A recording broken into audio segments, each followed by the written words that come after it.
so that we may discuss our Lord and Savior Minarchy. No, seriously, I'm just kidding. Hi, my name's Rick Robinson. I am the general manager of KLRNradio.com. We are probably the largest independent podcast network that you've never heard of. We have a little bit of everything, and by that, what I mean to tell you is we have news, pop culture, special events, conspiratainment, true crime, mental health shows, drama productions, and pretty much everything in between.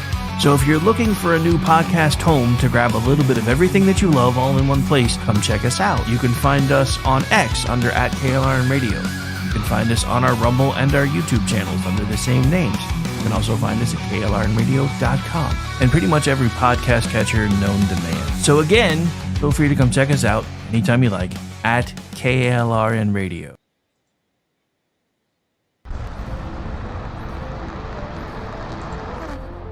Are you ready to reach for the stars? Tune in to The Lost Wanderer, the #1 monthly podcast on good pods in astronomy. Join our host, Jeff, as he takes you on an interstellar adventure to explore the mysteries of space and the wonders of science.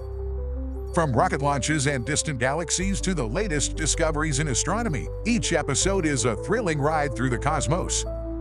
Don't just gaze at the stars. Come explore the universe with us. Follow The Lost Wanderer wherever you get your podcasts, and let's discover the stars together.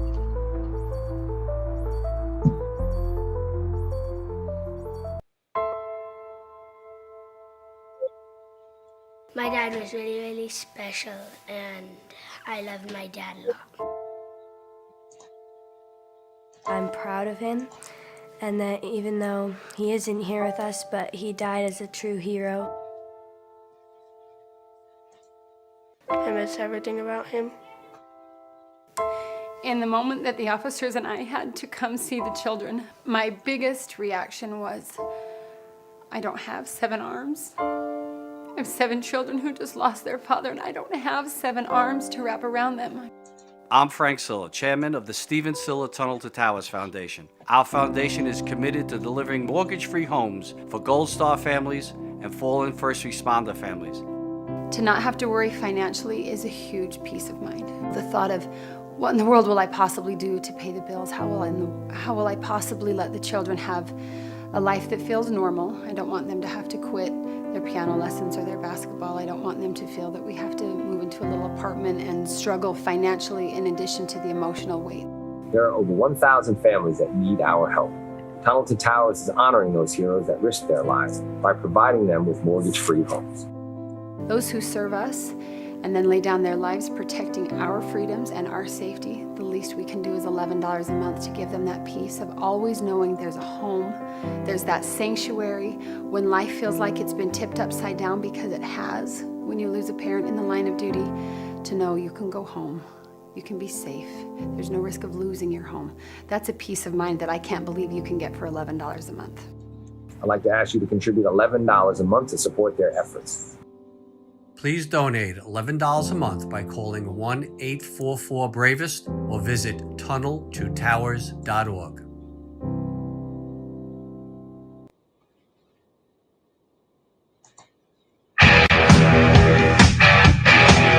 KLRN Radio has advertising rates available. We have rates to fit almost any budget. Contact us at advertising@klrnradio.com.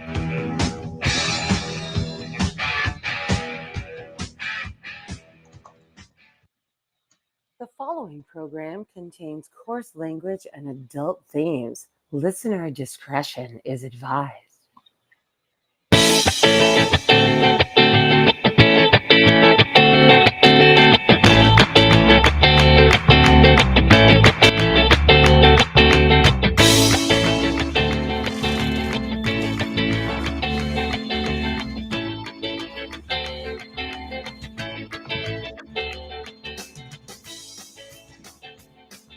Welcome, everybody, to another episode of He Said, She Said. I am one of your hosts for the evening, Aggie, and with me is the most awesome Rowdy Rick. How are you doing this evening? She's the only host that matters on this show, folks. No.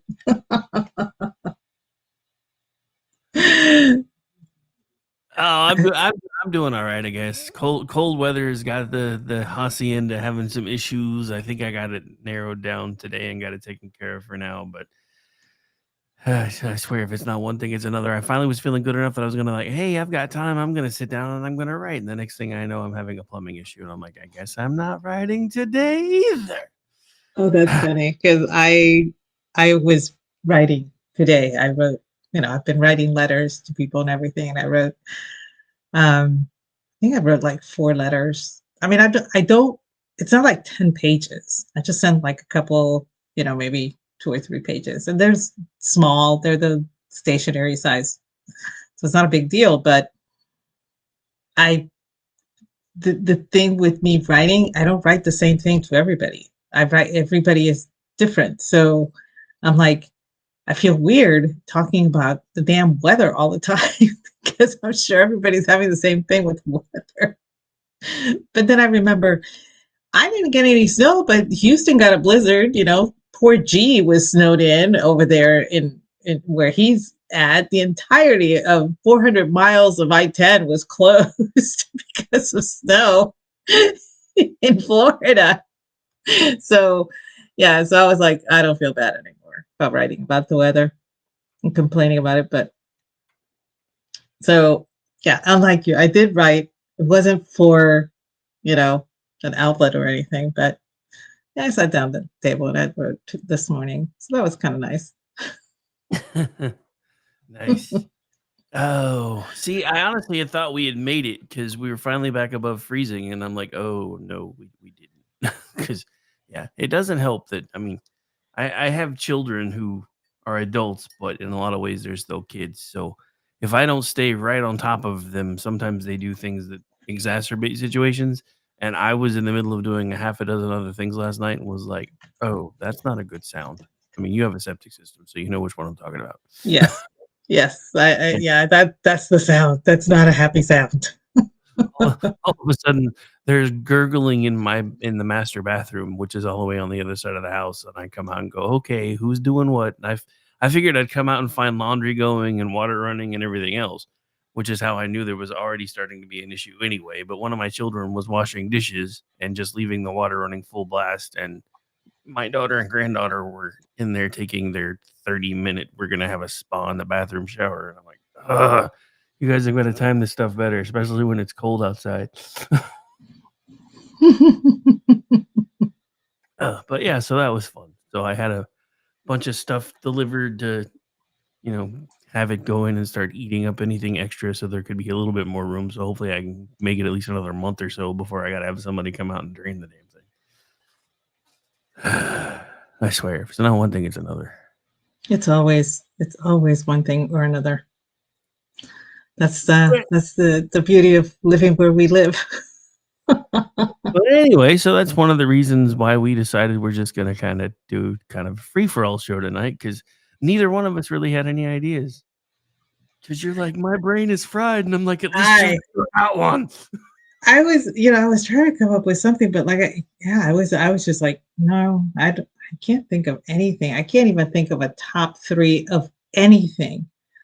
I mean, I almost said our top 3 vegetables to hate, which honestly, it's more of a top 10 for me. It'd be hard to narrow down to just 3. But I mean, I don't know. If you still want to do that, we can. But I couldn't think of anything. This week has been so overwhelming with all of the news, everything that has been going on. It's the first week of President Trump's second term. We've been bombarded with everything. We have cataclysms going on in the West Coast and still dealing with the cataclysm on the East Coast. And I mean, it has been, I think we're like overstimulated with the news cycle, and so I just couldn't think of anything. Well, I mean, part of it's not just that, it's all the stuff going on. And then we went from, Grampy Biden calling lids by 9 a.m. and in bed with his tapioca by 1 p.m. back to the dude who sleeps 3 hours a day and never stops. As somebody who's trying to do media work, this guy is exhausting.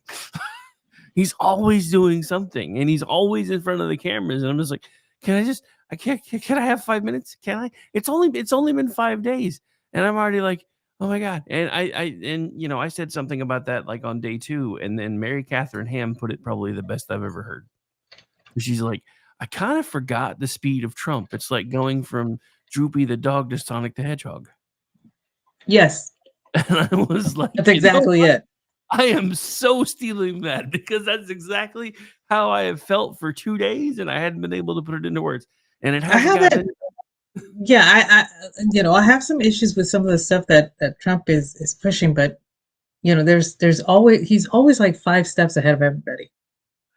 And I distinctly remember during during the campaign before Biden was replaced, that people were making Trump's mental acuity an issue.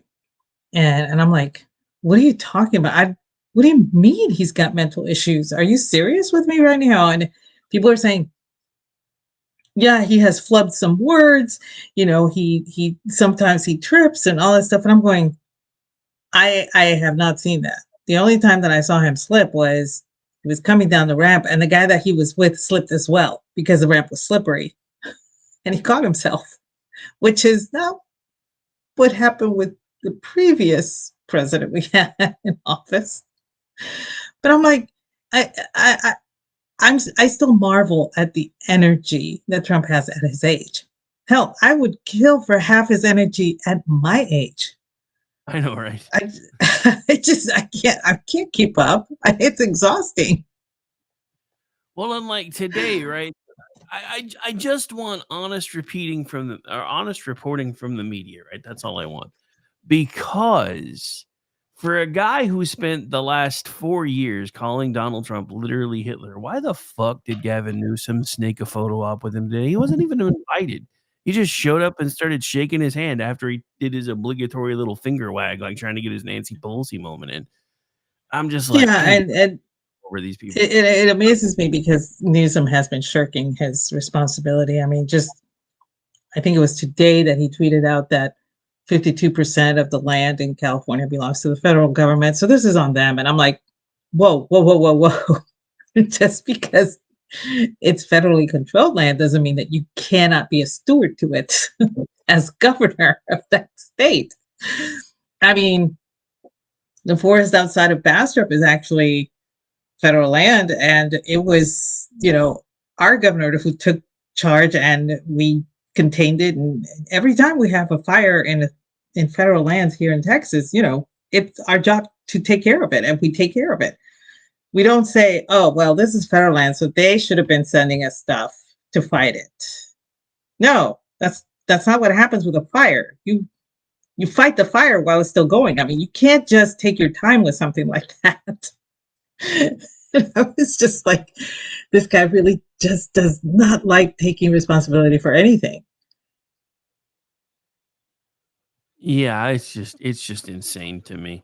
But and then so, and he's in North Carolina earlier today talking about how he really just wants to do away with FEMA and make sure that the money that the states need for emergencies are directly sent to the governors so the governors can handle them.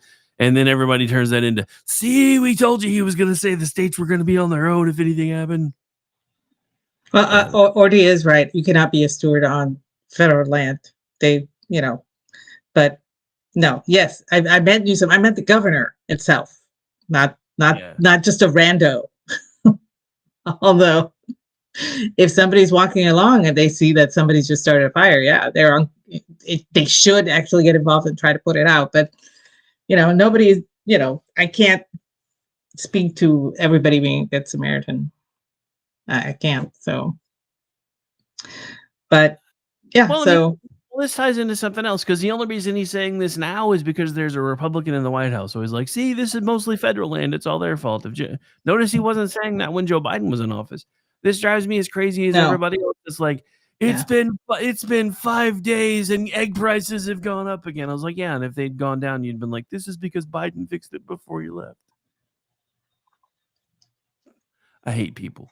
I'm just to the point where I hate people, just in general. Just in general. Yeah, well, they can get pretty. I know that our friend Angie has an Etsy store. One of the best things I ever bought. I bought 3 of them. She had these sweatshirts, and they said "You people," and I was like, "I need 3 of those." They're not for me. I gave them as Christmas gifts, but I mean, they were perfect for the people I gave them to. They were like, "Oh, this is so perfect. This is so perfect. This is so perfect." They all feel the same way, and so it was kind of funny. Yeah, I actually thought about designing a shirt like that for our store that just says it's entirely two people today. Yes, that's a good one. We need that actually. Oh, but no, I mean it's just been interesting to watch because everybody's like turning everything on their head and doing, emotional backflips and everything else to get photo ops with a guy that 5 minutes ago was Hitler. And I'm just like, y'all are so fucking disingenuous. It's not even funny. Now, apparently, there's a couple of Republicans that have come out and said they're not supporting Hegseth. And it looks like there may be at least one, possibly 2 more. If there's 2 more, he's done, which means Trump's going to start working with Thune to do recess appointments because I know that's coming because Trump's already said, I'm getting my people. And if I don't get them your way, then I'm going to get them my way. Mm-hmm. I don't. It's weird because it's like in so many ways, it's like everybody's actually trying to work with him a little bit, and then you just still get these weird, random pockets of resistance. Look, the Hegseth can't be worse than the last guy. If that's the bar we're looking at, Hegseth cannot be worse than the last guy, and he's probably going to be light years better because from the moment Trump said that's my guy, which remember this happened all the way back in November, they've had a record run on recruitment since then. They've had a lot of people actually rescind their ETSing, their papers. They decided to stay in the military. I know several people who have told me that they had put in to get out of the military, and then after Trump won, they put that on hold. They decided to go ahead and keep serving, and so this is monumental. And I think I cannot stress this enough. The reason people don't want Hegseth is that Hegseth would completely gut out the DEI that has infiltrated the Pentagon completely. It would be eradicated from our armed forces. And the reason that it is important to have it in the armed forces is that the armed forces is pretty much the most diverse group of people that we have. And it's also the most socialized group of people that we have. And that's why it was important to take the armed forces from its military might to more of a political arm of the government. We have become the laughingstock, and I cannot stress to you how much we have become the laughingstock. I used to, my German girlfriend used to say that it was so neat to see the military take itself seriously because dealing with the Bundeswehr was a joke. They had no pride in wearing their uniforms. They could wear whatever T-shirt they wanted underneath their BDUs. They had long hair if they wanted, mustaches. There was no uniform quality to them, and sometimes even their uniforms were not even. I mean, they were unbuttoned. Sometimes they wore street shoes with their uniform. I mean, it was really ridiculous. That's where we're at right now. If we had a policy, and I remember this distinctly, a policy where you could not show your sexuality regardless out in public. Didn't matter if you were straight or gay. That was just not done because that wasn't part of the military. It wasn't important. It wasn't part of the military ethos. If it didn't have anything to do with being able to kill people and break things, it didn't matter. Exactly. It didn't matter. That's what, admittedly, it was very clumsy, but Don't Ask, Don't Tell was actually kind of um, a compromise, and people didn't ask. And then, we started thinking, we never asked. There was a time when we didn't care, but then it became important. And I was like, but it shouldn't even be. And it was, I never understood why it was okay for the gay members of the military to go to the parades, to actually wear their uniforms and be there representing. But we, the straight people in the military, could not even hold hands with our spouses because we would get an article on it. And it was the stupidest thing I've ever seen, but it was important to the left because in so doing, they destroyed the military might of our country. And believe it or not, a lot of countries thought of us as being that peace through strength type of country.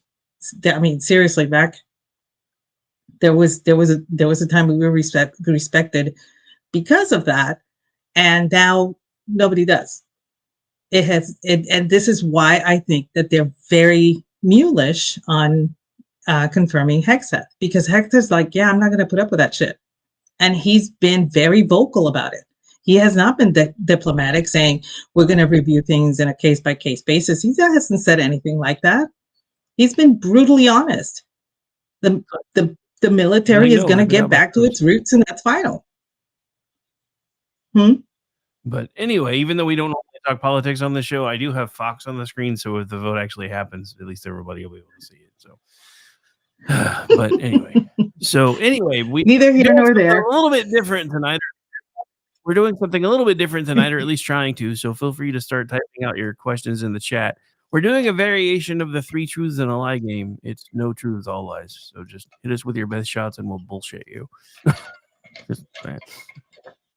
Yeah, I was toying with the idea of, hey, you guys ask a question, and we'll take turns answering it. And I said, can these people be trusted to ask us a question? No, absolutely not. So we're doing the wrong answers only.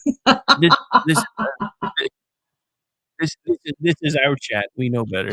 Yeah, exactly. Danielle, yay! Danielle is here. The party can start. But yeah, so I mean, the party started already. That's true. So if you guys have any odd questions that you would like to ask, please type them in the chat so that we can, start answering in the weirdest way possible. I've never actually played the 3 truths and a lie, or what was it called? 3 lies and a truth, or 3 truths and a lie, or something. How is that played? I don't know. My only real experience with it was from like a guy. I think it's called two truths and a lie. My only real experience on it was from a Geico commercial. So, dude was like, "Oh, I can grow," and there were like 2 other things he said that were like equally outlandish, and they're like, all of those sound like they were untrue. Oh man! So, all I've seen in on X is somebody will post a picture. What is this wrong site? Wrong answers only. And it'll be the most outlandish, hilarious stuff, written in it. And it's a lot of fun when people do that. So we thought, since we have absolutely no clue what to talk about tonight, that it would be kind of fun if the members of the chat would actually write questions in chat and we could take turns, answering them. But all of the answers will be wrong answers only.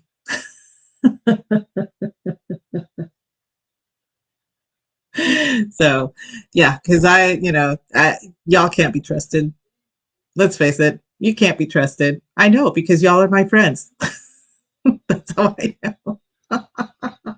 So, while we're waiting for the chat to catch up and start asking questions, I have a question, Aggie. Why do you hate peanut butter? Well, and remember, I already know the we go. I was going to say, I already know the real answer. You got to get creative. Yes, back when in 1972, there was it was an incident. It was it happened right in the middle of town. There was a huge calamity. Two trucks, one was carrying chocolate and one was carrying peanut butter. They crashed into each other, overturned, and made a huge mess. And unfortunately, I was off to the side and I was doused in peanut butter and I got no chocolate. And after that, I've just hated peanut butter ever since. And you know the real answer, so you know that that's a lie. I was going to say, you should have just found some hot guy that liked peanut butter. He would have taken care of it for you. Just saying.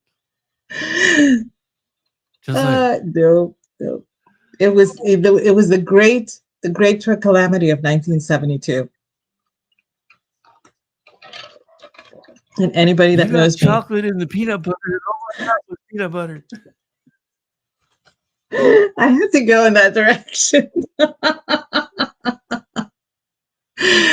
Oh Very yeah, nice. no, it's not my best, but that was on the fly. I don't know. Hey, I guess that it was should actually be pretty good for extemporaneous.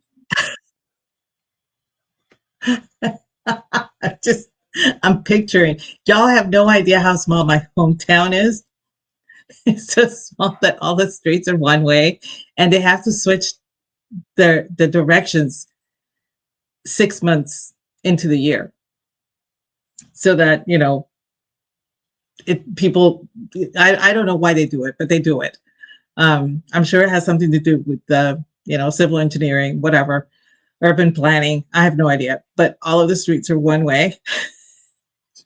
So for this to happen would be the most ridiculous thing.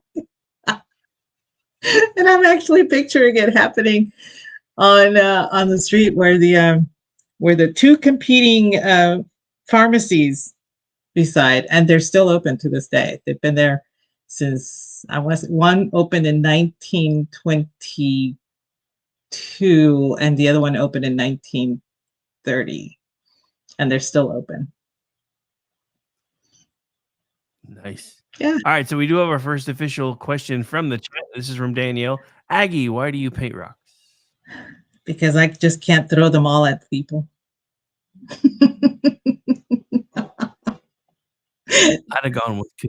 I would have gone with because kicking rocks messes up my shoes.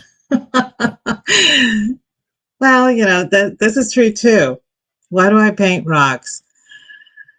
Well, one day I was just thinking to myself that it would be kind of nice to actually find something that I could identify with.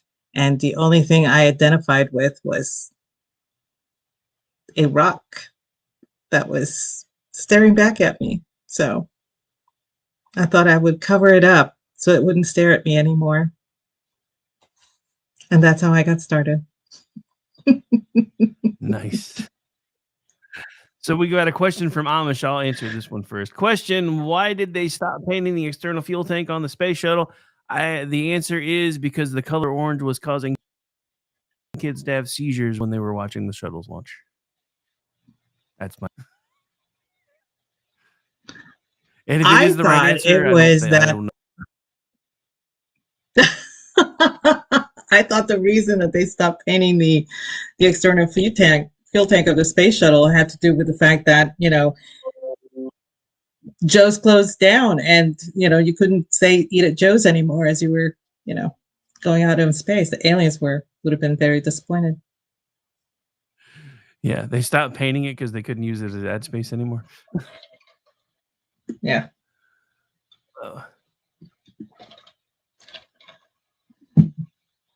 I don't know. This is kind of silly. Honestly, after the week I've had, silly's kind of fine.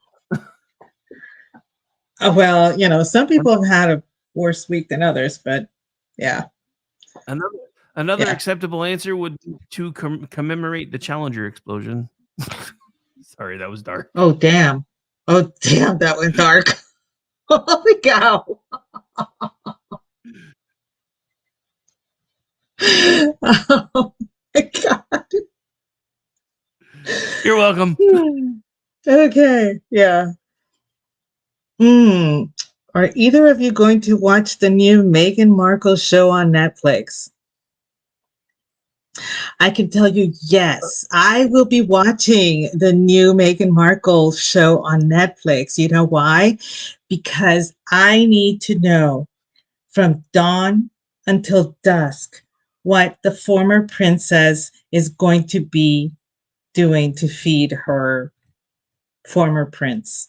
I need to know all of the details, and I need to know who is cooking everything. So yes, I want to. I want to see it all. I want to see it all.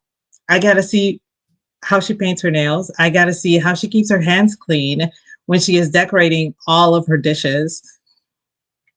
I got to. I got to. You're being I so got to. you're being so specific. I'm starting to think you're not actually lying on this one. Okay, you want the? I can give you the truth right now. We can't handle the truth. Oh my goodness. Oh, M has got a really good question. Who is Oh, I saw better, it. Kirk, Picard, or Cisco? I got the answer, man. I got the answer. The correct What's the answer is answer? Janeway. That is the correct answer, Janeway. And I will die on that hill. Yeah, whatever. No, that's not the right answer either. The right answer is Captain Jack Ransom. Ooh, okay. Wow. Okay. You probably don't even know who that is. No. Mm-mm. That's Jerry O'Connell's character from Lower Decks. He was promoted to captain in the last episode. Oh, okay.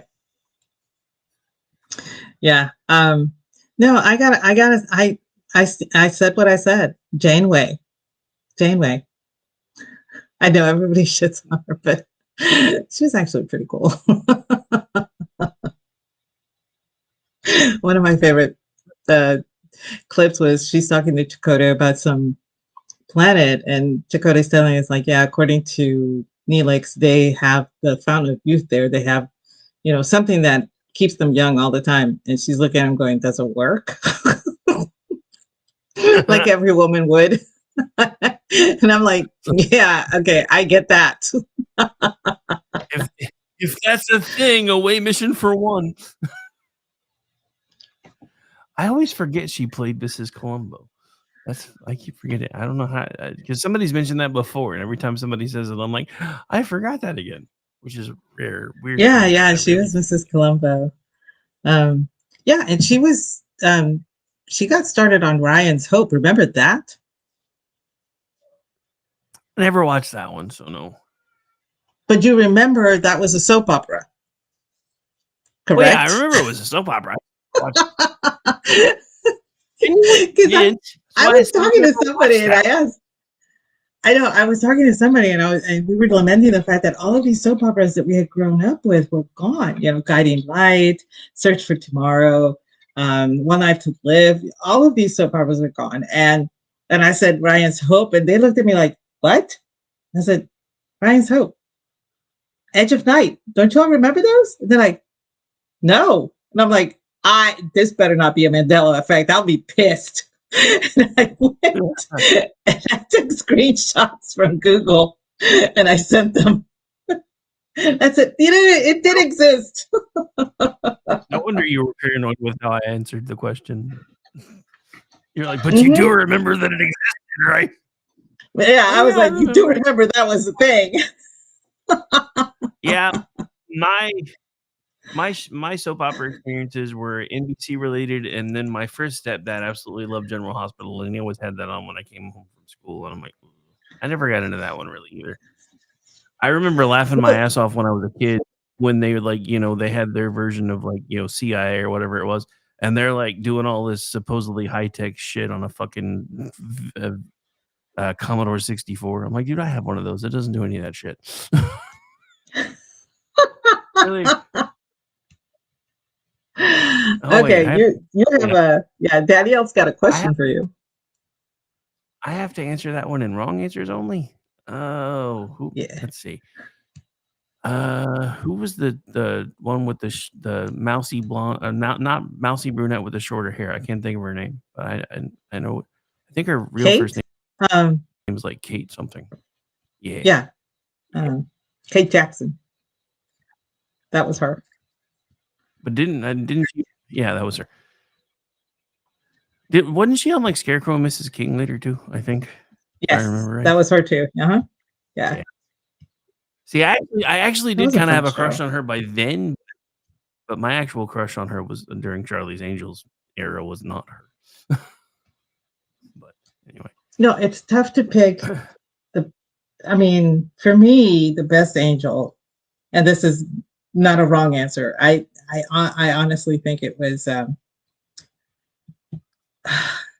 See, her name escapes me. The long-haired brunette, green eyes,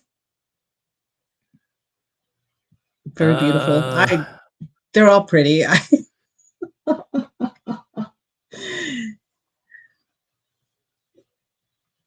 Okay. I can't remember them. But they were all pretty, Orty. I had a thing for blondes when I was Jacqueline a kid, Smith. So Thank you. Jacqueline Smith. That one. I think she was the prettiest. I couldn't think of her name either, but I kept thinking maybe it's Maybelline. Because she did those commercials way back in the day. I just think it's funny that Farrah Fawcett is so associated with Charlie's Angels, and she was only there for a year. Doesn't matter. It blows my mind. No, I don't think so. I don't think she was the prettiest one. She had the best hair, but I don't think she was the prettiest one. But then again, I'm looking at everybody's skulls on this issue, and the prettiest skull belongs to Jacqueline Smith. Because you're weird. Because I'm weird that way.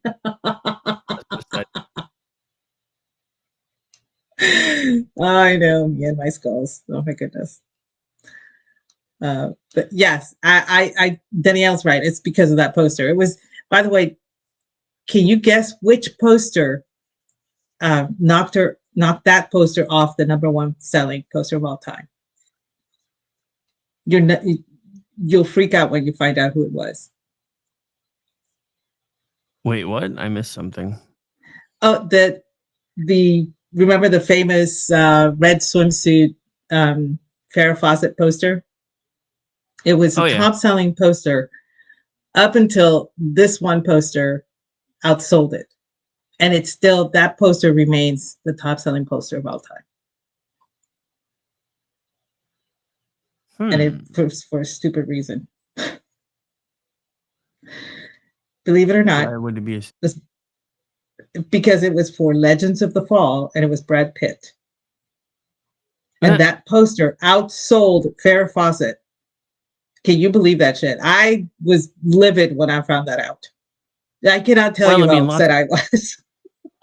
Lots of dudes had gone to the closet by then, though, so they may have been buying it for themselves. I'm just saying. Yeah. Well, it looks like the vote is officially underway. So far, we are 37 yays, 26 nays.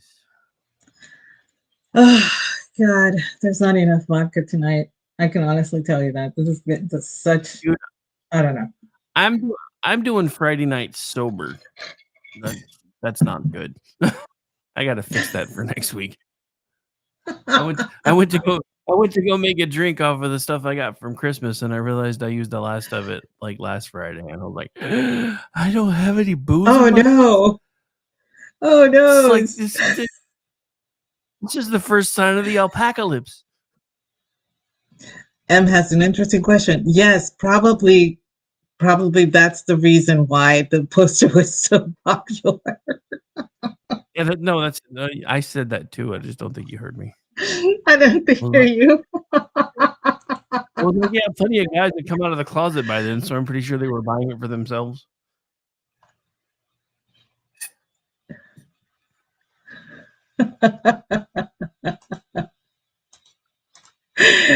But yeah, that was kind of funny that when I found out, I was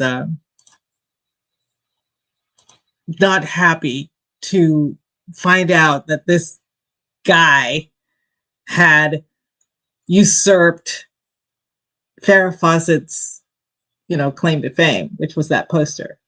I mean, yes, I know she'd done other stuff, and first of all, it's Brad Pitt. I mean, whatever. He's not my favorite. I'm sorry. I know a lot of people think he's good looking, and I think he's a very accomplished actor. I think he's very funny, and I think he does drama very well.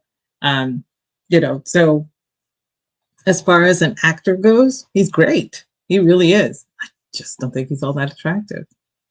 But that's me. That's me. I'm not into sausage, and I'm so sure I'm it's only me. Like you said, Okay. you look at skulls, dude. Skulls are weird. Exactly. We all have our quirks. Yeah. That goes a little. That goes a little beyond. I'm sorry. Wait. What did you say? Because you cut out.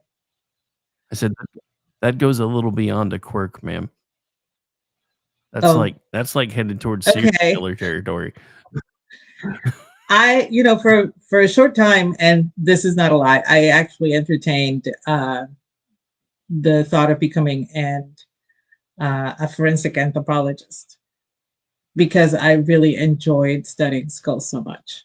But I decided, I'll pass. I'll just admire them from afar. Since I'm not allowed to have any in the house. I had the opportunity actually to have a skull in the house, and I had to pass on it, unfortunately. My grandmother, when she passed away, wanted to be interred, but she knew that I studied these things and everything, and she thought that it would be great to have her skull in an ossuary. And so she was going to arrange for that. And my dad said, absolutely not. You are not to encourage her in any way. It's so unfortunately, I had the opportunity, but my dad put the kibosh on it. Okay. Yeah. Okay, Danielle. He is my exception for a younger man. I will say that. Henry Cavill. I was gonna say my exception. If you're about to bust out, I was gonna say if you're about to bust out with Henry Cavill as my hall pass, I'm about to end this show.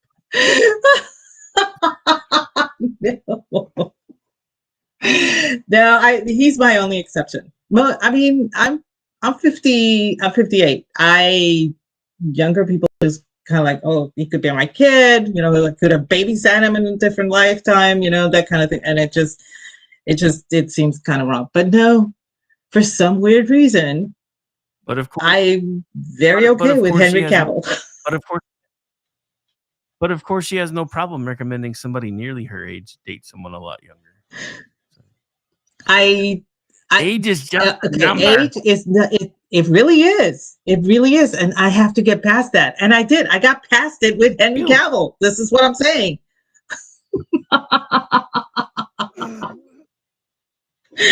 Fine. You just want to play whatever. Lois Lane. You want to play Lois Lane to his Superman. Don't even try to. Well, I certainly do not want to play his mother. Ooh, there's a whole that was ew. That was I didn't need. I'm probably gonna go end up in hell for this. So I can tell. Ooh, confession's gonna be fun for you this week. Oh gosh, I know. I just realized you've spent like an hour lying now. Confession is gonna be fun for you this week. Well, admittedly, and I don't think this counts. So I'm hoping it doesn't count. Because if it does, I'm going to be in confession for at least a solid hour and not even taking a breath to stop. Dude, I'm starting to think whoever's counting these votes. I'm starting to think whoever's counting these votes is being a douche on purpose because now it's 43-43. Oh, that's like well, you know, they have to do all that. Just count them up weird so it makes it seem more dramatic. I hate you. Yes, I think that it's all about the drama. It's always has been about the drama. But anyway, yeah, so this is supposed to be the all lies all the time. So, yeah, I'll probably go with confession and talk about it. But anyway, so does anybody else have any questions that we will lie about? It's all my fault too, because you're gonna be in the confessional going, and I didn't even think about it till like, because I came up with this cool idea of wrong answers only, and then he's like, you spent an entire hour lying so far, and I'm like, now I have to go to confession. It all started with the great calamity of 1972. Fun fact, I did not know what peanut butter was until 1977. And that's not a lie. I also didn't know who Elvis was until the night he died. Isn't that sad?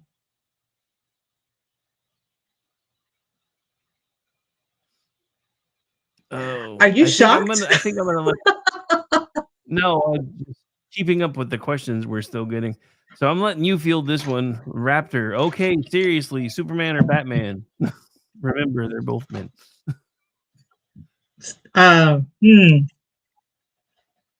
Okay, so exactly what are you asking? Who would I marry, or who would I date, or who would I pick to save my life?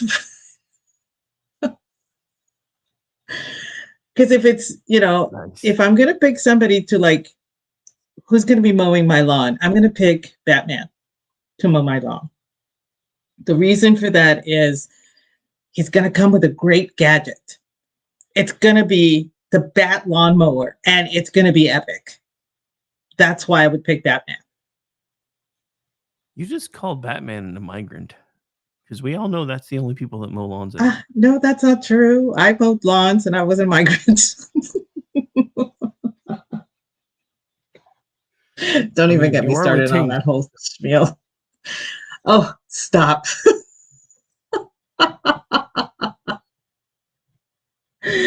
But I don't know.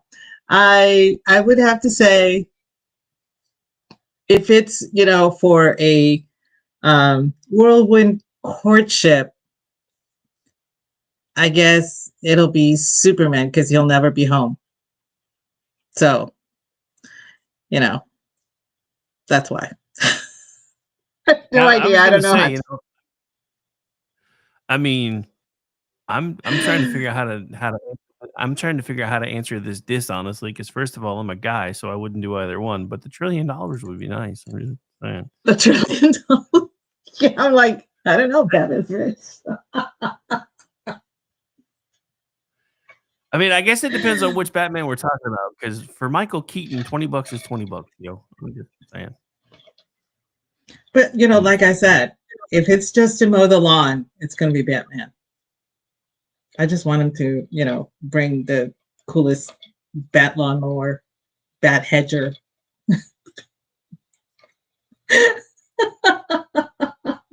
Bat leaf blower. Nice. I don't know. It's tough. I mean, to lie about that one, because there was, picking them for what? So I have to lie why I would pick them. And I really can't lie about why I would pick them, because I'm not sure picking them for what. You know what I mean? I know it makes absolutely no sense. All right. Well, we've hit a landmark, so I got to do something. We've hit one of our magic numbers. We have 420 people watching us right now, so the inappropriate bell Oh. seemed appropriate.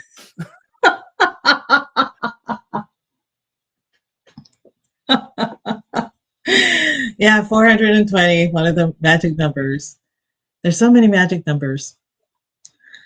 But that one is a very funny one, that I had no idea what 420 stood for. And every time April 20th would roll around, and people would make references for it, I had no idea. I really didn't.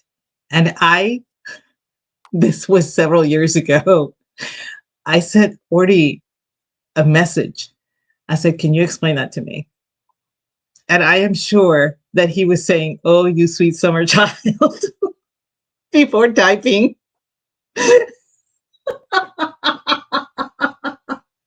Nice. I know. I'm very naive. I'm sorry. It's just the way I we am. know we know you are because you left some low hanging fruit a second ago, but I was nice. Jeff, however, in the chat was not as nice. What did he say? Are we really ignoring the mowing for lawn thing?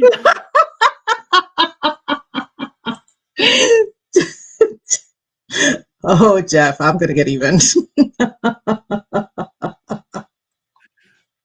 Yes, we are going to ignore that. I was like, it's Aggie, so I'm just gonna. I'm not gonna. Nope. And then Jeff's like, "Are we really gonna ignore that?" I'm like, "Well, I was trying to." Oh goodness. Oh man. Oh, Angie and I, this is true, Orty. Angie and I are the most naive in our group of, podcasters and writers and stuff, because I mean, and she's so sweet because she will actually say, I have no idea what that means. And she'll say that on her timeline. And I'll be like, welcome to the club. But I'll go ask. We were in a group in common when that happened, and I was at work, and I was really trying so hard not to laugh because I was going to get fired if I did, because I was in a meeting, and I'm like, I'm not supposed to be on my phone right now. You guys are killing me. Oh,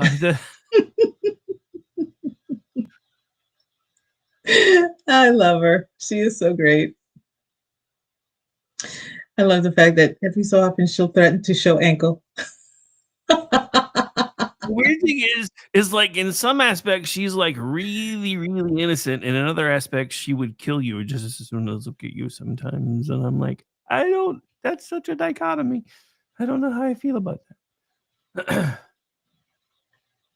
Okay, here's a question from Danielle. Well, what is the most what? Go ahead.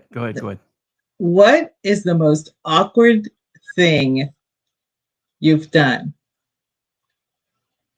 Well, there was this one time at band camp.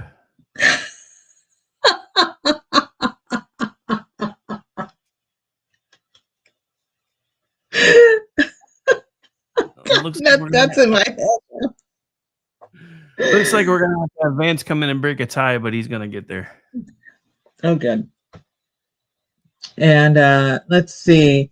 What is the most awkward thing I've ever done? I actually had to. I can't say it. I'm sorry. Remember, you're supposed to be telling us untruths, ma'am. Calm down. I know, and I couldn't say that. It's awful. Okay. The most awkward thing I've ever done. I guess back in 1989, I actually had to,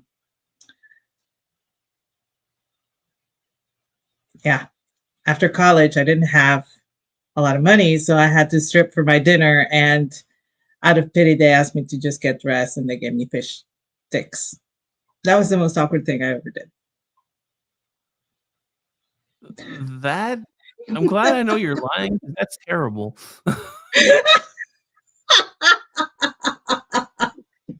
I was broke after college and I had to strip, and then they paid me to put my clothes back on and fed me fish sticks. Yes. That's back in 1989.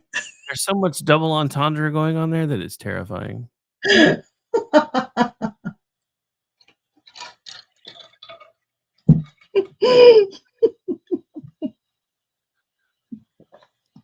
The sad part is, it's completely believable. That's why I was. That's why I was confused for a second. I was like, I'm not sure if you're lying on this one because I don't know, but I don't know. Anyway, No, that was the most awkward thing I did.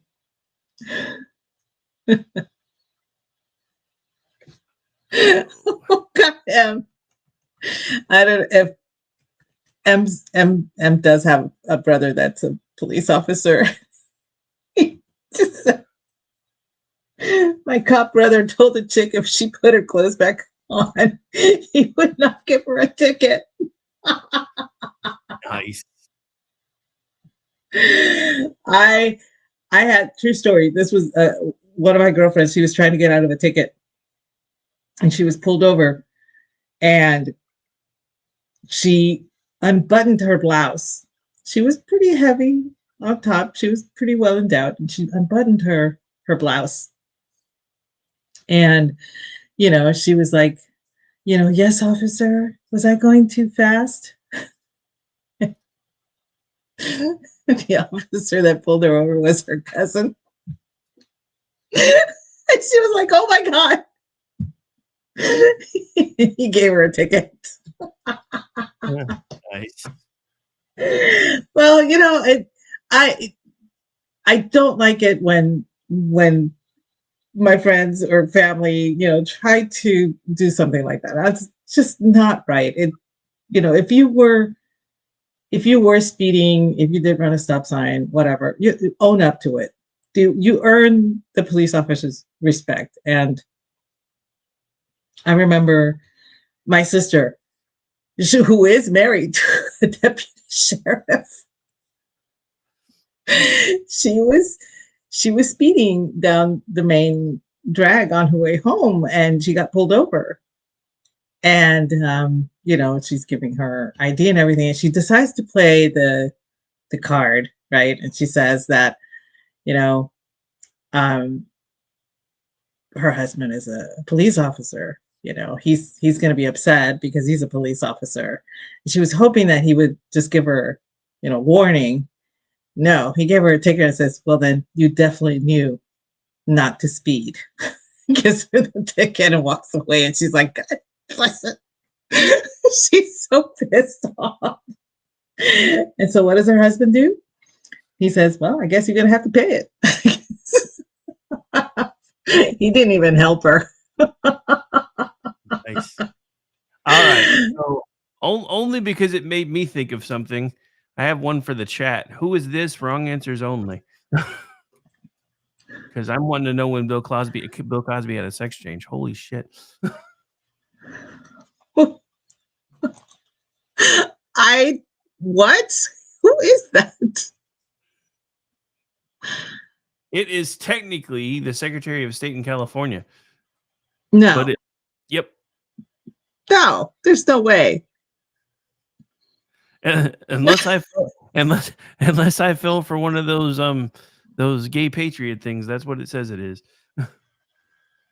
Oh my goodness. Actually, I take it back. That's not so. That's why it does look like Bill Cosby in drag, because this is actually her. But I swear, it still does not look like her. No, she.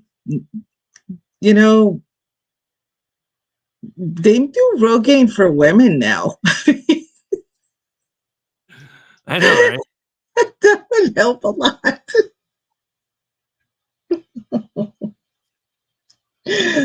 Goodness, this has been a weird show.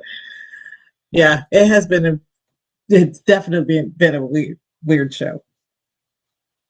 A very disjointed, very off the wall show, but it's how we roll when we turn ourselves loose. This is why we normally try to have at least some guardrails. But you literally have a show that's off the rails. Why I'm would we have actually guardrails on this one? there's been so much winning. I think I may have to change the name of that one soon. Mm. Has the tiebreaker vote done or not? Not yet. I'm sorry, what? Vance, has he broken the tie yet or no? No, it's still sitting at 50-50. So, Well, I'm really not stunned that those two rhinos didn't vote for him. But well, I mean, what? if it went to 50-50, actually, if it went to 50-50, that means 3 of ours voted against and 1 of theirs voted for, I think. But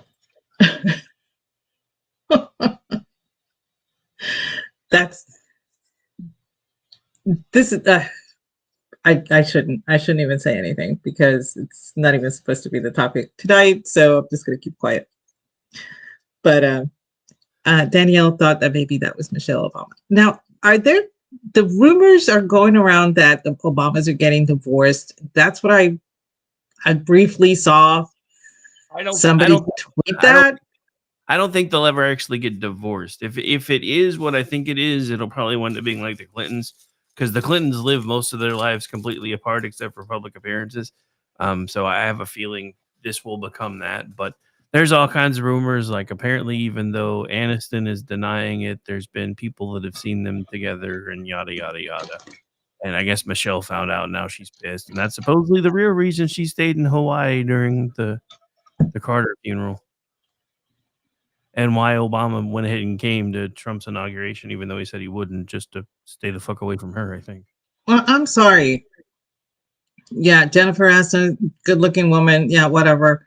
She has horrible taste in men. She does. And I'm like, here's proof. If true, here is proof. I'm just saying.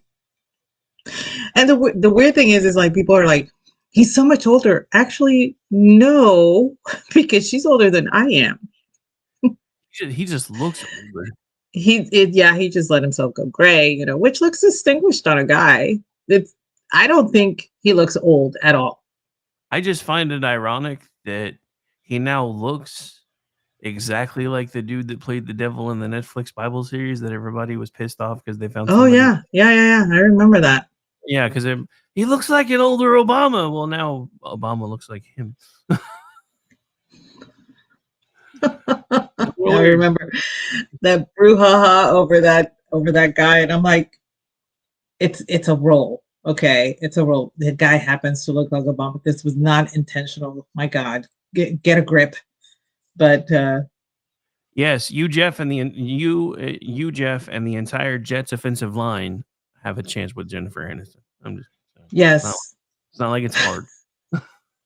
I honestly, Jeff, I would actually have a better chance with Sana than with Jennifer if I were you. Just saying. Everybody knows Finland isn't real, though. Yeah, but I'm just saying. She's, and I think so too, Al. She seems like a very high maintenance person, and that's way too many dates. You'd probably find that by the second. Yeah, somebody was talking about Taylor Swift's dating history, and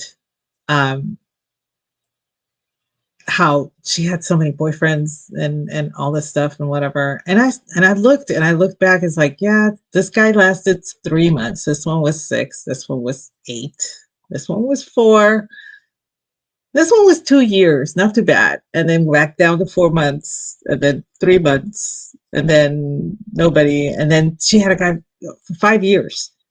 And everyone was like, how come that one lasted so long? I was like, because he was out of the limelight. Nobody knew who this guy was because he was like very private, and that was the guy before the football player, the Kelsey person. I get them confused. So I just call him Kelsey. I figured, that's correct. Which one is it, Travis or Jason? I think it's Travis. The one she's dating, yeah, Travis. Yeah, that one. And so everybody's like, do you think this is going to last just a few months? And I said, no, I think this one's okay. This one's going to last quite a bit. And my sister asked me why I thought so. And I said, because he has his own empire. He doesn't have to fight with her empire. He's got his own shit going on. And they were like, ooh, yeah, you're right. It's amazing the things that my sister over in Germany will text me at 2:00 in the morning to talk about. This was one of them. It just popped into her head when she got up in the morning, and she sent it to me at 2:00 in the morning saying, do you think that Taylor Swift and Travis Kelce will last? I'm like, it's 2:00 in the morning. What are you doing? Wait, was this an actual phone call, or was this one of those group chats? It was a text. Yeah, she just sent me a text, and of course, it buzzed because I don't put remind me later, and I'll send something to you that you can start sending back. It's like the Universal logo, the theme music. It's like theme music and everything, but when it rolls over to the Universal logo, all it says is "Who cares?" Who cares? I've seen the one that says "Go F yourself" and the one that says "No one cares." Who cares is perfect. It'll hit her, and she'll send me, and she forgets that I don't put my phone on Do Not Disturb, because if somebody needs, if something happens and somebody needs to get in touch with me, I need the phone to ring. I need to hear it, and I need to be able to answer it. So, so she sends this, and it dings, and I'm like, and of course, I'm like freaking out because it's 2:00 in the morning, thinking somebody's been in an accident. I need to pick somebody up. I need to pay bail money for somebody. I don't know, something. And no, it was her asking the Travis and Taylor question. Okay, what has been your best clap back on Twitter or in real life?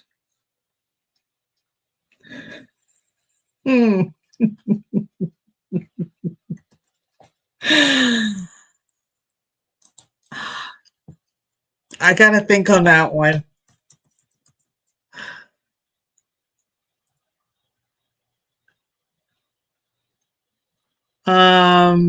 Let's see. Best clap back. Actually, I can't lie about that one because I actually have a really good one that I was very proud of that I did a long time ago. I only did it once.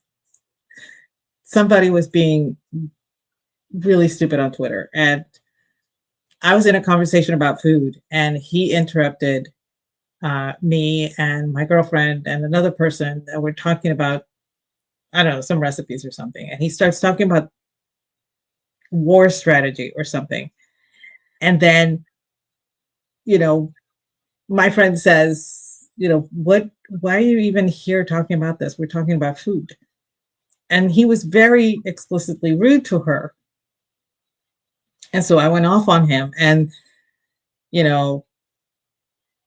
I finally told him, to get lost. And the last thing I said to him, I said, God, I feel so bad. I will be going to confession for this, okay? I said, back off. You are stepping on my dick, and I no longer have any humor left to put up with you. And people were like, holy shit, what did she just say? And y'all know me, it took a lot for me to get to that point, because I tend to be nice on Twitter. I don't want to be extremely hostile. And even when I'm, poking fun, especially at a politician or something, I still don't cuss or anything like that. So it takes a lot for me to actually say to somebody, back off, you're stepping on my dick. I don't think I've ever heard you use such vile language before, ma'am. Apparently nobody had ever heard me saying that, and I have not said it since.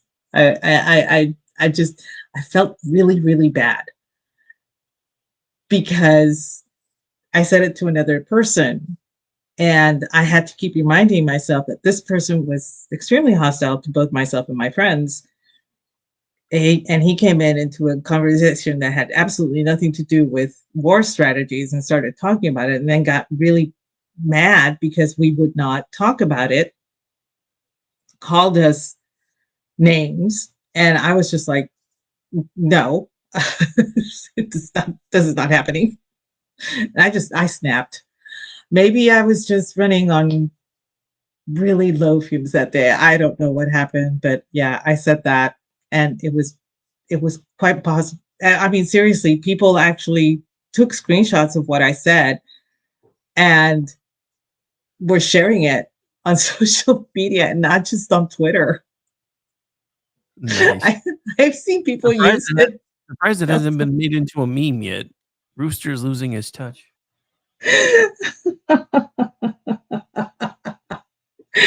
I like I said, I was not very nice, and I kind of regretted it. And I've been, I mean, honestly, Trump was not even in office the first time when I said that. So you can imagine how long ago this was.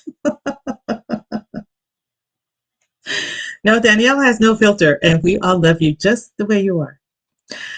So I admittedly that wasn't a lie, but it was pretty bad.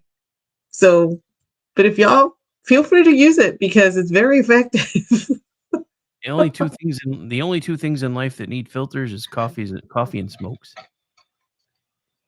Oh, good point. But anyway, so yeah, I can't really lie about this one either. Lately, my favorite pastime has been dragging the Daily Oklahoman.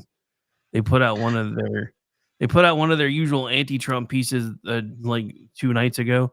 The first thing I thought of was, does your chief editor eat paste? And then like 4 people were like, "Oh my god, I was just thinking the same thing," and I got like 2 follows out of it. Oh my goodness.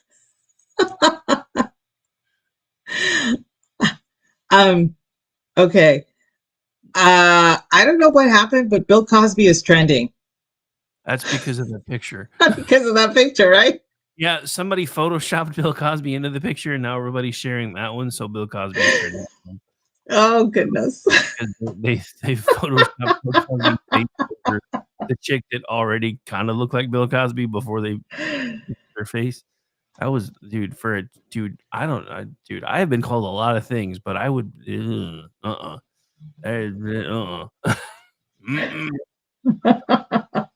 not even with Amish's dick, and I don't know where that's been.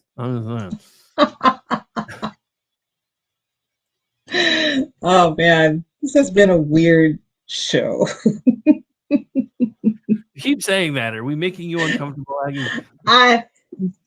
Well, kind of in a way, because I'm like, it's difficult for me to lie, and the reason for that is that when I was very young, I actually told my mother a lie, and she caught me.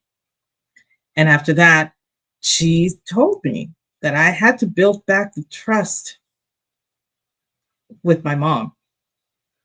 And it took years. It's not a, a couple of days later and she'll trust you again. No. With my mom, you have to, work up to it, and it took years for me to get back to that point. But so it just, for me, it's very, very difficult to do that. So the wrong answers only, it's always kind of weird for me because I'm literally lying. So this has been a weird show for me. Alan, we don't discuss those kind of things. People tend to disappear when they bring up those kind of things about Aggie and her family. Just saying, don't do that.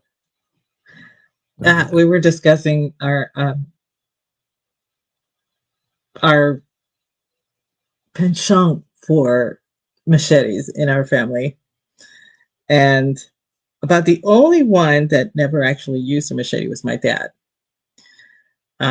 He used a cuchilla, but he never used an actual machete. So and in Puerto Rico, cuchilla is not a switchblade, and it's not a you know uh, pocket knife or anything like that. It's like a Bowie knife. It's just a little. It's not as wide, but it's just about as long. So, but all of Oh, my sisters.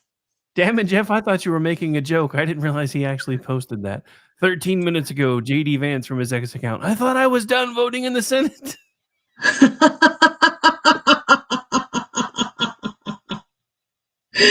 He is going to be a lot of fun. I'm telling you, he's going to be a lot of fun. Well, and it's like infectious because everybody's starting to find a sense of humor again. I mean, even Ted Cruz, who used to always come across as a stuffed shirt for me, other than a couple of times on the campaign trail the first time, is just started to have a lot more fun. And I'm like, I don't know what's changed with you people, but don't change it back.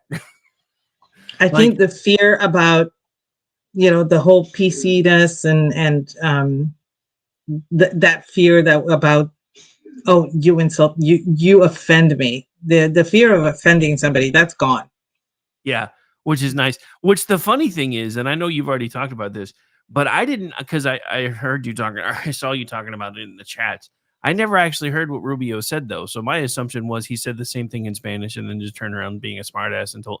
No, he was like full on being sincere in Spanish, and then looked at all the gringos and was like, "Yeah, I just told him I saved a bunch of money by switching my car insurance." Yes, and he was actually thanking his parents.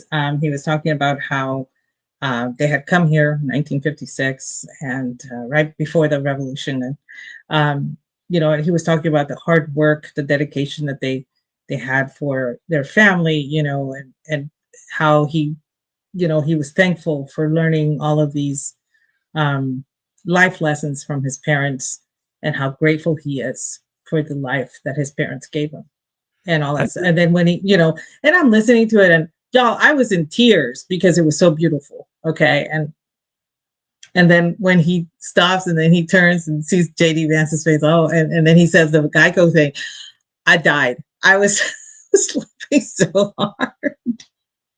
And of course, his wife was dying too. Well, that's just it. Because you know me, I mean, I'm not conversational with it anymore, but I can understand enough Spanish to realize that he was like being all serious and nice and sweet and sincere and all these really nice things. And then he just looks at all the white folks and says, I just told him I saved a bunch of money by changing my car insurance. I was dying when I was like, oh my God. Well, it's like, and that's when I started posting the question I've been asking for a while. When did politicians realize it was okay to be funny again? Because I have missed that. I think my favorite part was when JD Vance actually said that he was going to skip the inauguration because he had to attend the Ohio State championship game, and people took him seriously. Like, I was like, no, you're kidding, right? I'm not gonna skip the inauguration to go to the game. Now he might have gotten sworn in and then flown to watch the game. I mean, but he probably, I mean, I don't know, but I mean, unlike Ted Cruz, who did show up for his team, he didn't, and they won. So maybe they should figure that out. Maybe they should. Maybe they should. That's how I knew they lost, because I wasn't even paying attention. Like a few minutes after the game was over, I saw JR post, "Fuck you, Ted Cruz." I was like, "Yep, they lost." Hexeth is confirmed. Woo! I can breathe a little easier now. That was a stumbling block. Once I saw 50-50, I knew it was going to be okay, which means either somebody that said they were going to vote no, I guess, because there were 3 no votes that I thought of, but at one point they were afraid there might have been 4. So if there were 4, that means somebody from their side switched. And there was a rumor that that Uncle Festerman might actually vote across the aisle, but I never saw who they, because we didn't have the volume up. I don't know who they said voted how, but yeah, Vance is there, so he's about to do the thing. So yeah.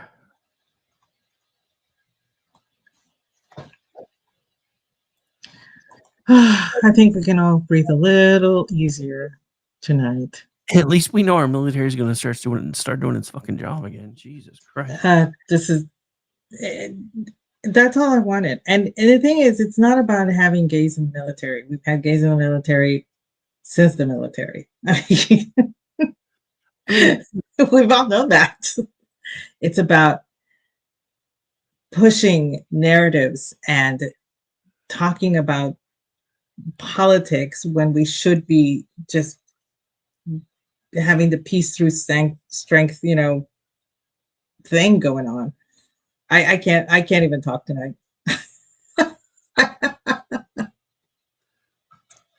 Like, I can't believe I've told so many lies. I can't talk anymore. Mm-hmm.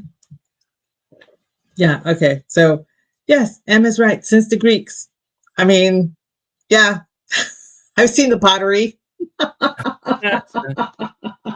Well, that was one of my jobs. I worked in the lab, in the archaeology labs and everything. And Texas A&M is home to the National Institute of Nautical Archaeology. And my professor was the founder.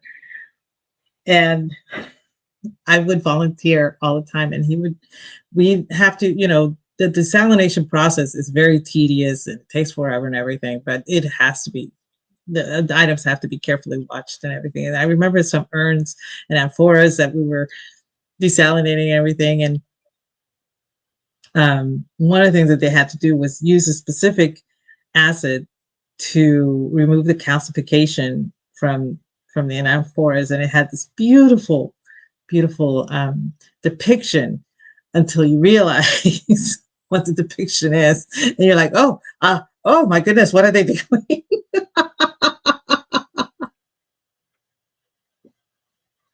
It was eye-opening, to say the least.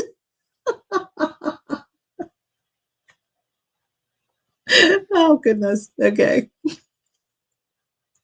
I'm going to be quiet from now on. I don't know if maybe mine was delayed because I'm getting mine through Sling on streaming, but I just saw that he was confirmed officially. So.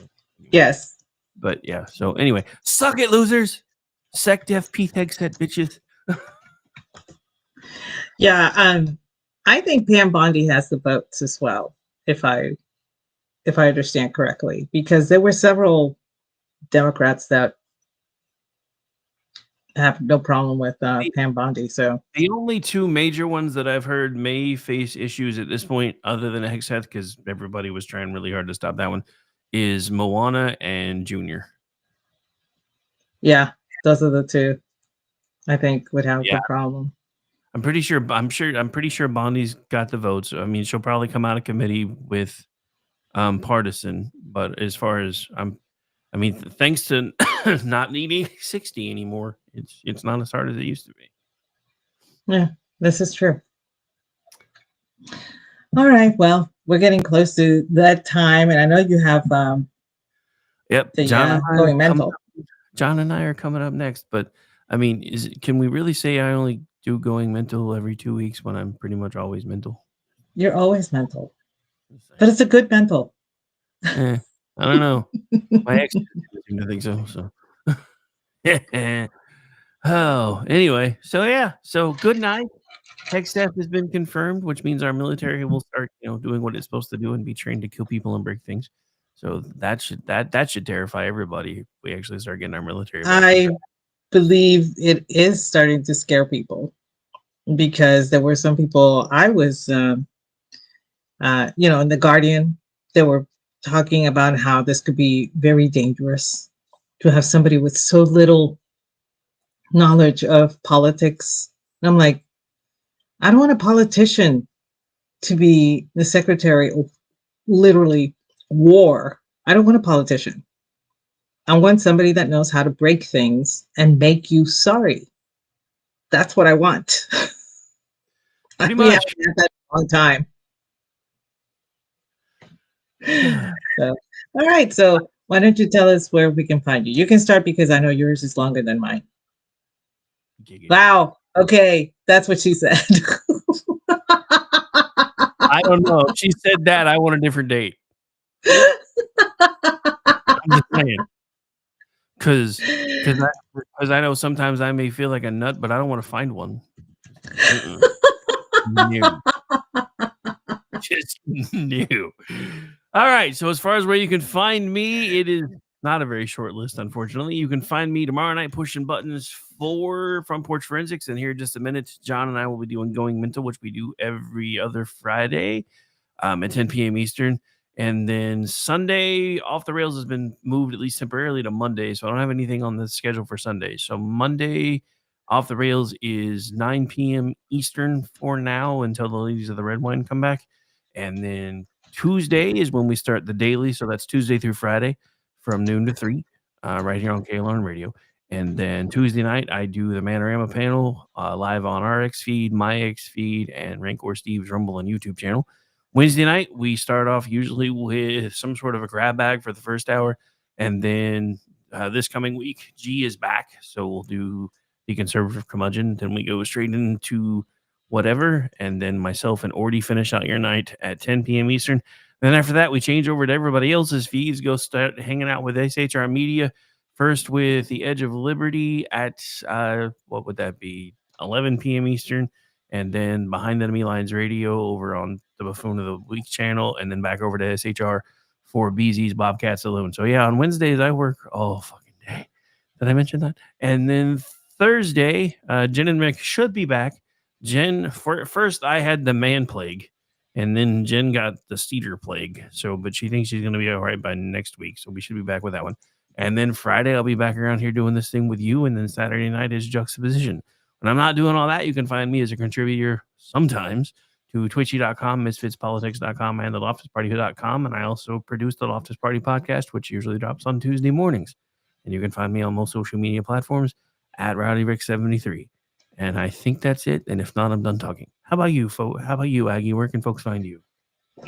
You can find me at Aggie Beacon and at Aggie the Barkeep over on X. You can find me Tuesday nights, 8:30 p.m. Eastern, doing the Cocktail Lounge with the ever suave Brad Slager.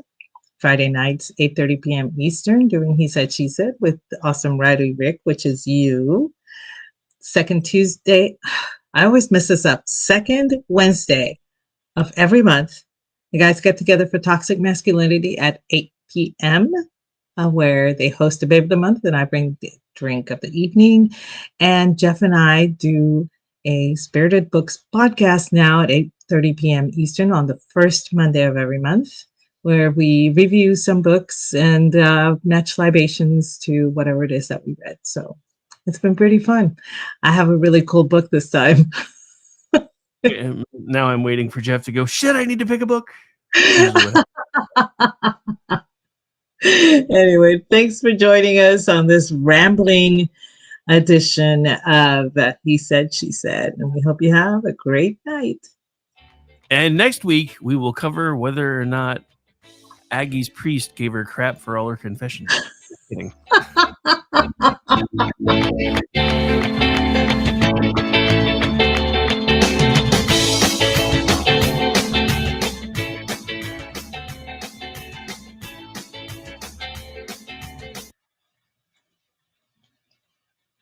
Hello, friends. Do you have a moment so that we may discuss our Lord and Savior Minarchy?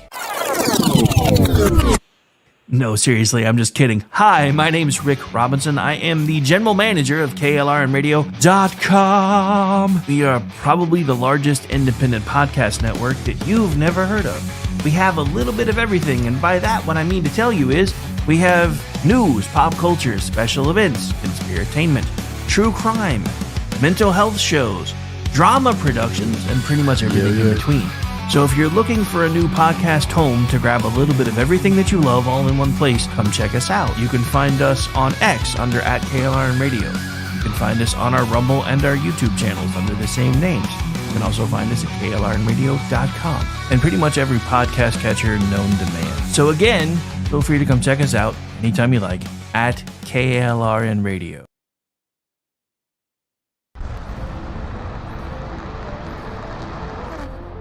Are you ready to reach for the stars? Tune in to The Lost Wanderer, the #1 monthly podcast on good pods in astronomy. Join our host, Jeff, as he takes you on an interstellar adventure to explore the mysteries of space and the wonders of science. From rocket launches and distant galaxies to the latest discoveries in astronomy, each episode is a thrilling ride through the cosmos. Don't just gaze at the stars, come explore the universe with us. Follow The Lost Wanderer wherever you get your podcasts, and let's discover the stars together.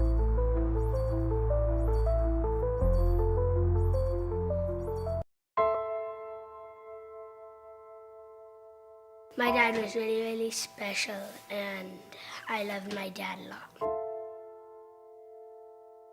I'm proud of him, and that even though he isn't here with us, but he died as a true hero. I miss everything about him.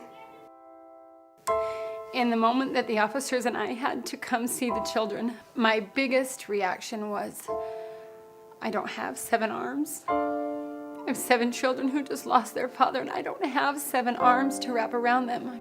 I'm Frank Silla, chairman of the Stephen Silla Tunnel to Towers Foundation. Our foundation is committed to delivering mortgage-free homes for Gold Star families and fallen first responder families. To not have to worry financially is a huge peace of mind. The thought of, what in the world will I possibly do to pay the bills? How will I possibly let the children have a life that feels normal? I don't want them to have to quit their piano lessons or their basketball. I don't want them to feel that we have to move into a little apartment and struggle financially in addition to the emotional weight. There are over 1,000 families that need our help. Tunnel to Towers is honoring those heroes that risk their lives by providing them with mortgage-free homes. Those who serve us and then lay down their lives protecting our freedoms and our safety, the least we can do is $11 a month to give them that peace of always knowing there's a home, there's that sanctuary when life feels like it's been tipped upside down, because it has, when you lose a parent in the line of duty, to know you can go home, you can be safe, there's no risk of losing your home. That's a peace of mind that I can't believe you can get for $11 a month. I'd like to ask you to contribute $11 a month to support their efforts. Please donate $11 a month by calling 1-844-BRAVEST or visit tunneltotowers.org.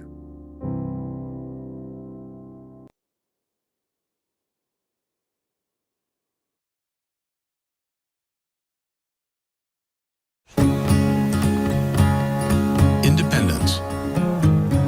With that declaration, America was born.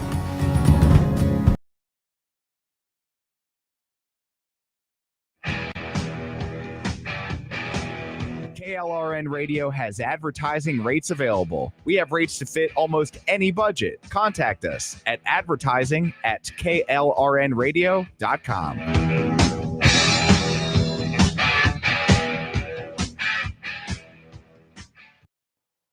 The following program contains coarse language and adult themes. Listener discretion is advised.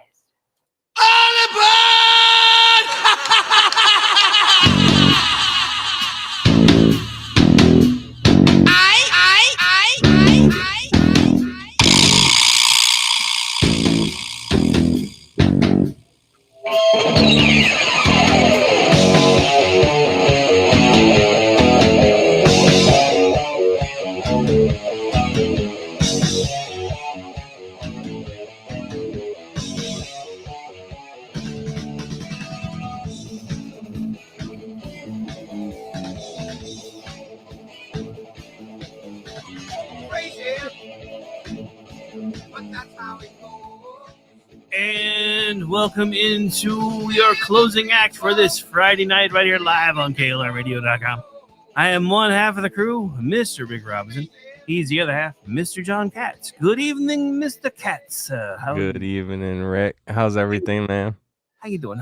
Well, we just watched Senator, former Senator, now Vice President J.D. Vance, push Hegseth across the finish line, so we have a new sec dev, so I'm kind of happy about that. Yep.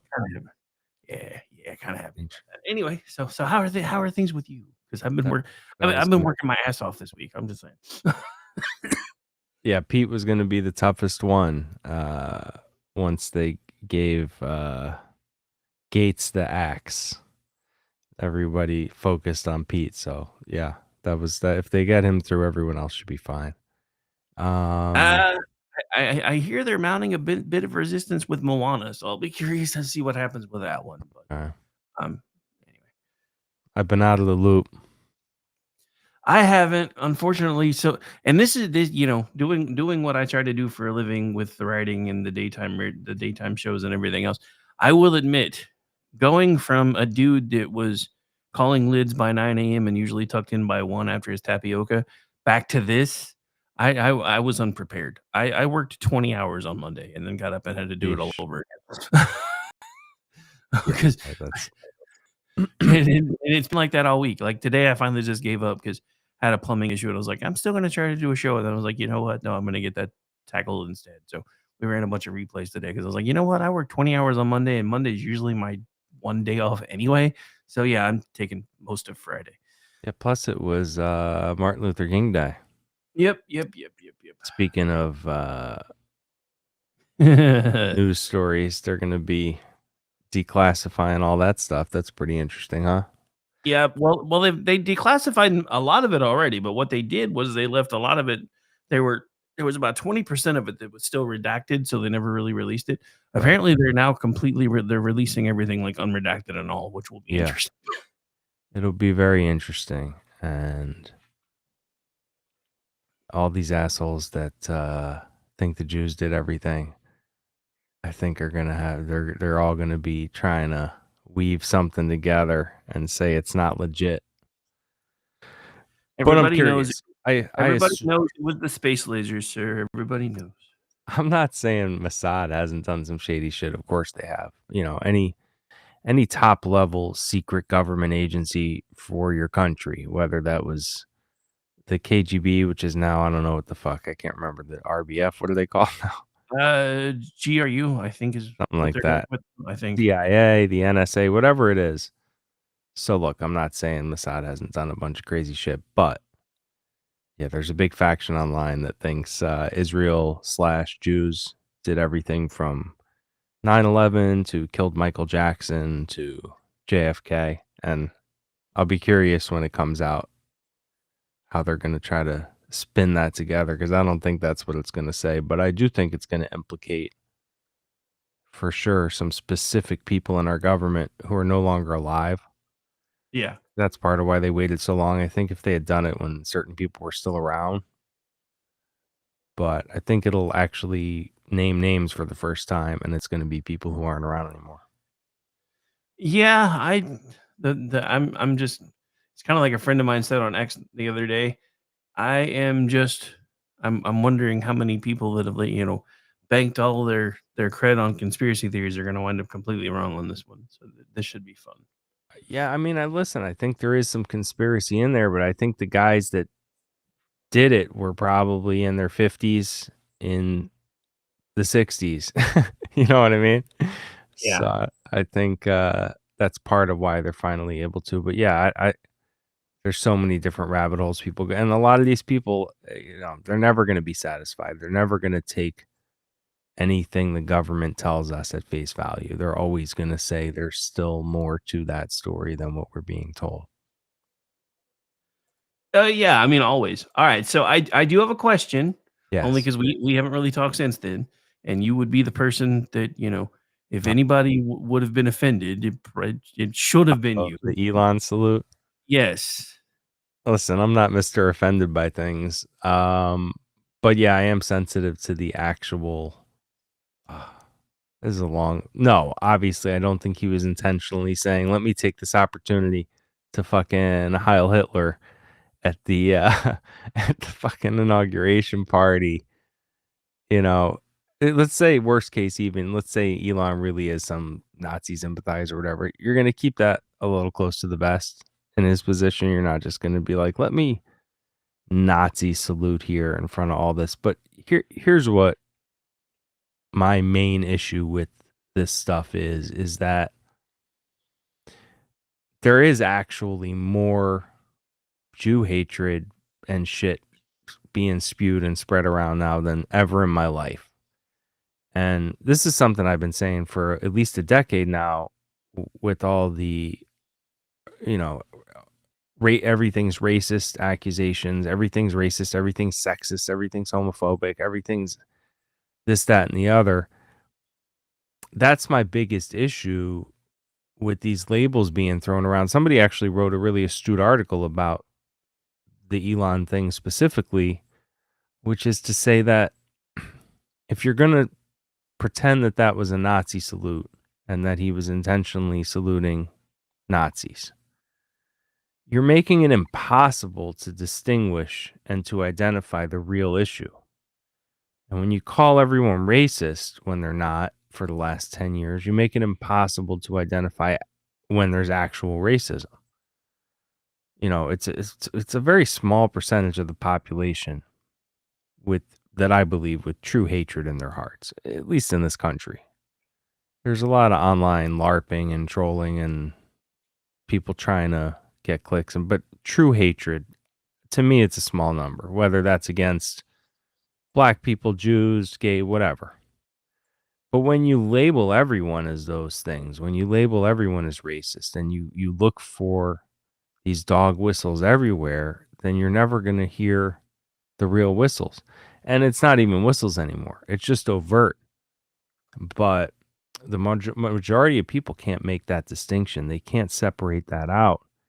And then it just becomes this giant noise factory. And they're actually fueling the fire of the thing that they're saying they're against. These woke lefties, in this case, that all come out and say, look, he's saluting Hitler. All they're doing is making it easier for the real Hitler boys to continue to grow and spread and kind of obfuscate, is that the right word, that message. Anyway, Yeah, it's a fancy word, but yeah, it's the one it fits what you were trying to do. Yeah, that's my biggest issue with it, is that let's all just have some common sense. We know what's going on. We know this guy isn't like, hey, let me take this opportunity and in front of fucking Trump's Jewish family to salute Adolf Hitler. And anyone that thinks that was his intent is ridiculous. That said, I think Elon's a weird dude. I don't necessarily trust him from a principle standpoint. I don't really know what he really stands for, to be honest with you. He has said and done some things that I kind of don't understand his intention or motivation. In this case, I think he was just overly excited and he's autistic, but I'm not like some Elon fanboy. Yeah, there's a lot of great stuff. I think it's good. This really department. Yeah, I think having a Department of Government Efficiency is amazing. I mean, any small government, righty or libertarian or anyone's going to be super excited about saying let's take a hatchet to a lot of this wasteful stuff. But Elon personally, yeah, I'm not entirely ever sure what to make of him, to be honest. But I don't think he's an. Well, the thing about it is Elon's never really hid who he was. He's not conservative. He's not Republican. He is a left of center Democrat. The problem is the Democratic Party left him behind. So now he more identifies with us most of the time. But that's why I don't really trust him any further than I could throw him either. One of the things that drives me absolutely crazy is, and trust me, I know from a coding perspective, because I've worked in computers most of my life in one form or another, along with all the other things I've done. I understand that since some of these algorithms were baked in since then Twitter's inception, it's almost impossible to get rid of all of them. But this whole idea that he's going to be the king of free speech, but then start limiting who has access to the bigger parts of this platform based on who can get the most attention is just stupid to me. Because then people start saying the most outlandish, crazy things they can to get attention, or they just start spamming with, stupid pictures and be like, thoughts? What do you think? I'm like, dude, stop it. So Well, now he's going through all this stuff to try to fix it. And I'm like, if you would have just never allowed it in the first place, you wouldn't be having to fix it.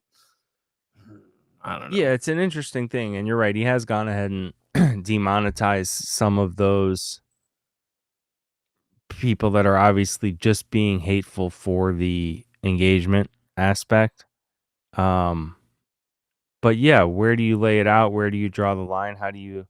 And like you said, yeah, there is no really. I've thought about this a lot because I like the idea of having a monetization system, right? Where people are being compensated. And in many cases, people are putting in, like you said, 20 hours of work together. People are putting in a lot of work on their social media channels. And people do provide, really useful, valuable stuff.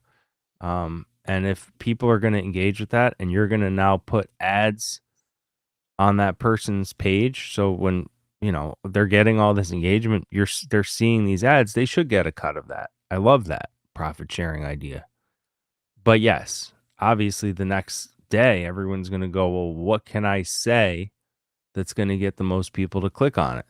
And now you got a big fucking problem, you know? And you say, well, free speech, but they say, well, it's freedom of speech, not freedom of reach. I break it down even more simply, which is there is no freedom of speech with a job. There's no freedom of speech with employment. Obviously, no one's going to go to jail for what they say on Twitter unless you're threatening to murder someone or whatever, right? You're not going to go to jail, but they don't have to pay you. Just like if you went to your job and told your boss to fuck himself, they're not going to pay you. If you go to your job and you have a proposal to work on and you just decide to skip around the office singing songs and calling people bitches and hoes, they're not going to pay you. They're going to tell you to go home and you won't have the job anymore. So you don't have freedom of speech and expression with your employer. That's just a no-brainer. So it's no different on Twitter. You can't get on all day and say what a fantastic guy Hitler is and then expect to still get a paycheck from Elon. Doesn't make sense. So I do agree with that. But then I go, well, how do you actually structure and enforce something like that? And that's where I'm clueless at, because I don't know how you would actually implement. You'd have to actually screen each person individually, and on that large of a scale, it's an impossible thing to do.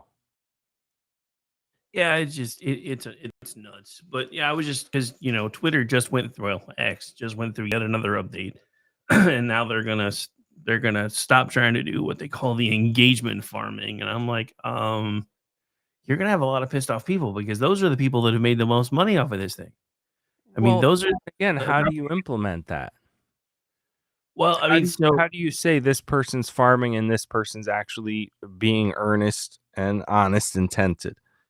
Well, I can tell you from looking at the notes for the newest upgrade, one of the things that they're going to do is if you are somebody who posts a lot but doesn't interact a lot, then they're going to assume that you're engagement farming and start limiting your reach.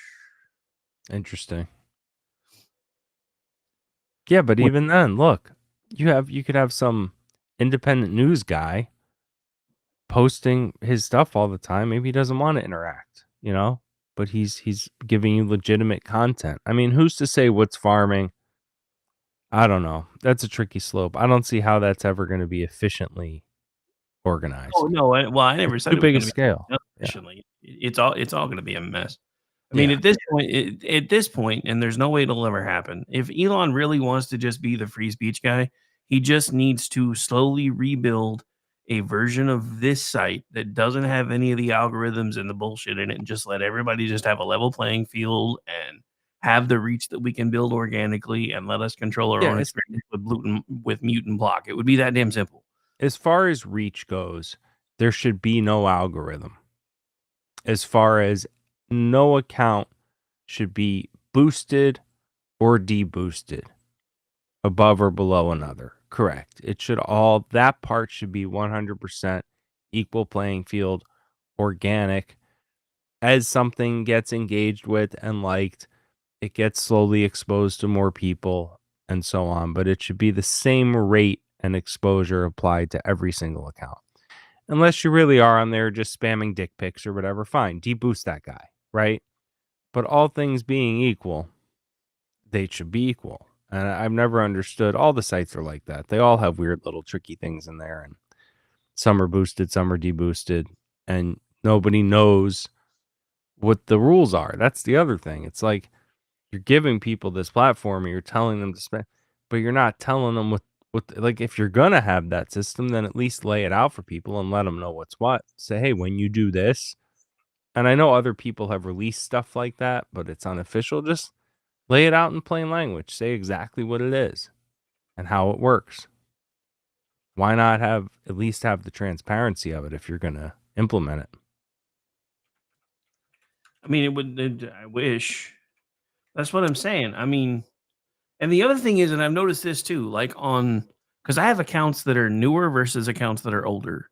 So the Digital Beacon account that's only been up now for like a year, I only have like 60 people that follow me on that account, and it has, based on the number of followers, like an 800% reach.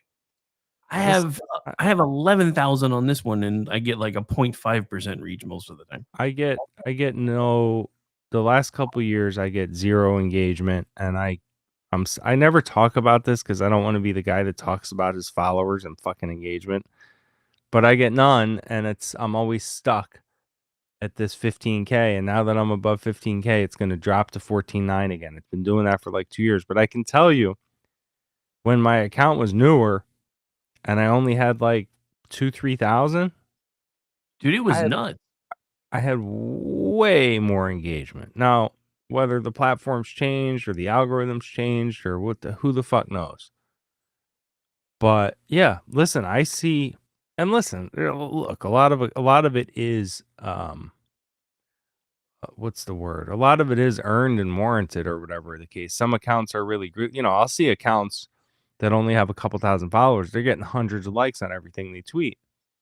But that's because they're on there all the time. They're really tight with their community. I'm not that guy at all. You know what I mean? I don't have like some tight community. I don't engage with people that much. I really probably am that guy that I only very, very recently started even retweeting people. So I don't even retweet people up until recently ever. I rarely reply to people. So I'm not that guy. So part of it, I own it. And I go, well, I'm not that dude. If I was on here tweeting 40 times a day and replying to 200 things a day, that's how you build that loyal community, and then I see people with hundreds of thousands of followers and they get less likes than guys with 5 or 10,000. But part of that is, like I said, earned by their activity. And then I think, yeah, there's a lot of background shit built in that nobody knows what's going on. And if you're a chick, by the way, if you're a good-looking girl with a real picture, and you tweet, let's say, some amazing thing about Trump, you're gonna get 10, 20 times the engagement as if some dude said the same exact thing, or like some avatar. That's just the way it is. If there's some cleavage to go along with that sentence, a girl can tweet anything. Girl would be like, getting ready for work today, and it's like a cute selfie, and it's like 800 likes. You go to her account, and she has like 40 followers. It's like, how the fuck did 800 people like this? It's like, oh, well, there's some titties showing. Show me the titties. And that's an algo thing too, by the way, because guys are on there all day looking at chicks' accounts and pictures. So as soon as you post a bikini picture or whatever it is, that's going to get shown to all those people whose algo knows to show them the bikini pictures. Oh, it's just insane. But yeah, no, it's just an interesting little gripe of mine lately, because it was one of those things to where when I was working all the time and I could barely post, it was like I would post a few things and everybody would see them. Now this is part of my job, and I post and reply all the time, and I'm like, nobody's seeing my shit. And then what drives me absolutely nuts is now their new thing is, if you want to get monetized, the easiest way is just to keep replying to the bigger accounts until you get the engagement that you want. I'm like, why? That seems like that's cheating to me.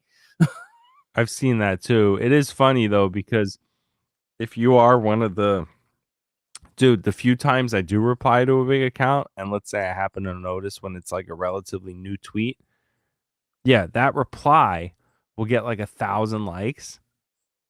And it's like, I haven't got 1,000 likes on one of my own tweets in fucking a year, But it's, yeah, if you reply to some huge thing, of course, you get 10 times, you get 100 times the engagement. Especially if it's some viral thing and you're in there early. I don't know. I don't play the algo game. I don't ever try to see what it's doing. I did start retweeting just because I felt like I'm not supportive enough of other people's stuff, and I like a lot of things. So I follow a lot of photography people. I've been trying to show them a lot of love, like people that take their own pictures of things and that type of shit. Good vibes. Got to spread the good vibes. Like Elon said, post a fucking mountain. Like that's already what I'm doing. Posting mountains and stuff. Ooh, you just gave me an idea for my next obligatory Thursday Bob post. I'm just gonna do a couple of Twin Peak mountains and be like, "Here's your Thursday Bob post." Yeah, you can't go wrong. What was I gonna say is exciting? The fuck switching gears. My I don't know if you're into football, but been a Redskin fan my whole life, and I don't know if you've been following, but we're playing in the NFC Championship Sunday. I know. The last NFC Championship we played in was 33 years ago. And so I was about 12. And I've been diehard Skins fan since I was old enough to, walk. And it's just it's a huge thing. And Jaden Daniels, our quarterback, rookie of the year, not officially, but I mean, this kid might be league MVP. Just the most poised, calm, confident, best rookie QB ever. Most people think, just because most rookie QBs, they come in, if they're successful, they have good defense, they have good running game. This kid's like every play is on his shoulders. And he's just one of those dudes. He's just unfazed, unflappable, humble, gives it all up to God whenever they ask him anything. You know what I mean? That dude in the facility at 4 a.m., last one to leave, that guy. So it's exciting. And so kind of tangentially related, my grandma turned 100 yesterday, which is pretty big deal. My last living grandparent. Yeah, my mom's mom. And it's just crazy to think about, born in 1925, like what life was like back then compared to now, Yeah. Like being that I could be in a room with someone that was alive during that time. Like she was a child. She's like a teenager in the 30s. It's fucking insane. But, so my aunt, who also has a second home down here in my grandma's community, my aunt's throwing a big party, which I thought was Saturday for like the last 2 weeks. I thought the party was Saturday. Come to find out, my grandma's not even be at this party because like she's not even like mobile enough to move to other places. But instead of having it at my grandma's, my aunt's throwing this huge thing with like 30 people at her house up the street. And it's at 3:00 Sunday. It started, the party's the same exact time as the fucking Redskins game. So it's quite the dilemma for me. And I told my sister, I was like, I don't know. I was like, I might just have to go after. She's like, the game's going to be on there. All the guys are going to be watching. I'm like, yeah. But it's not the kind of thing I could just like have on at the party. You know what I mean?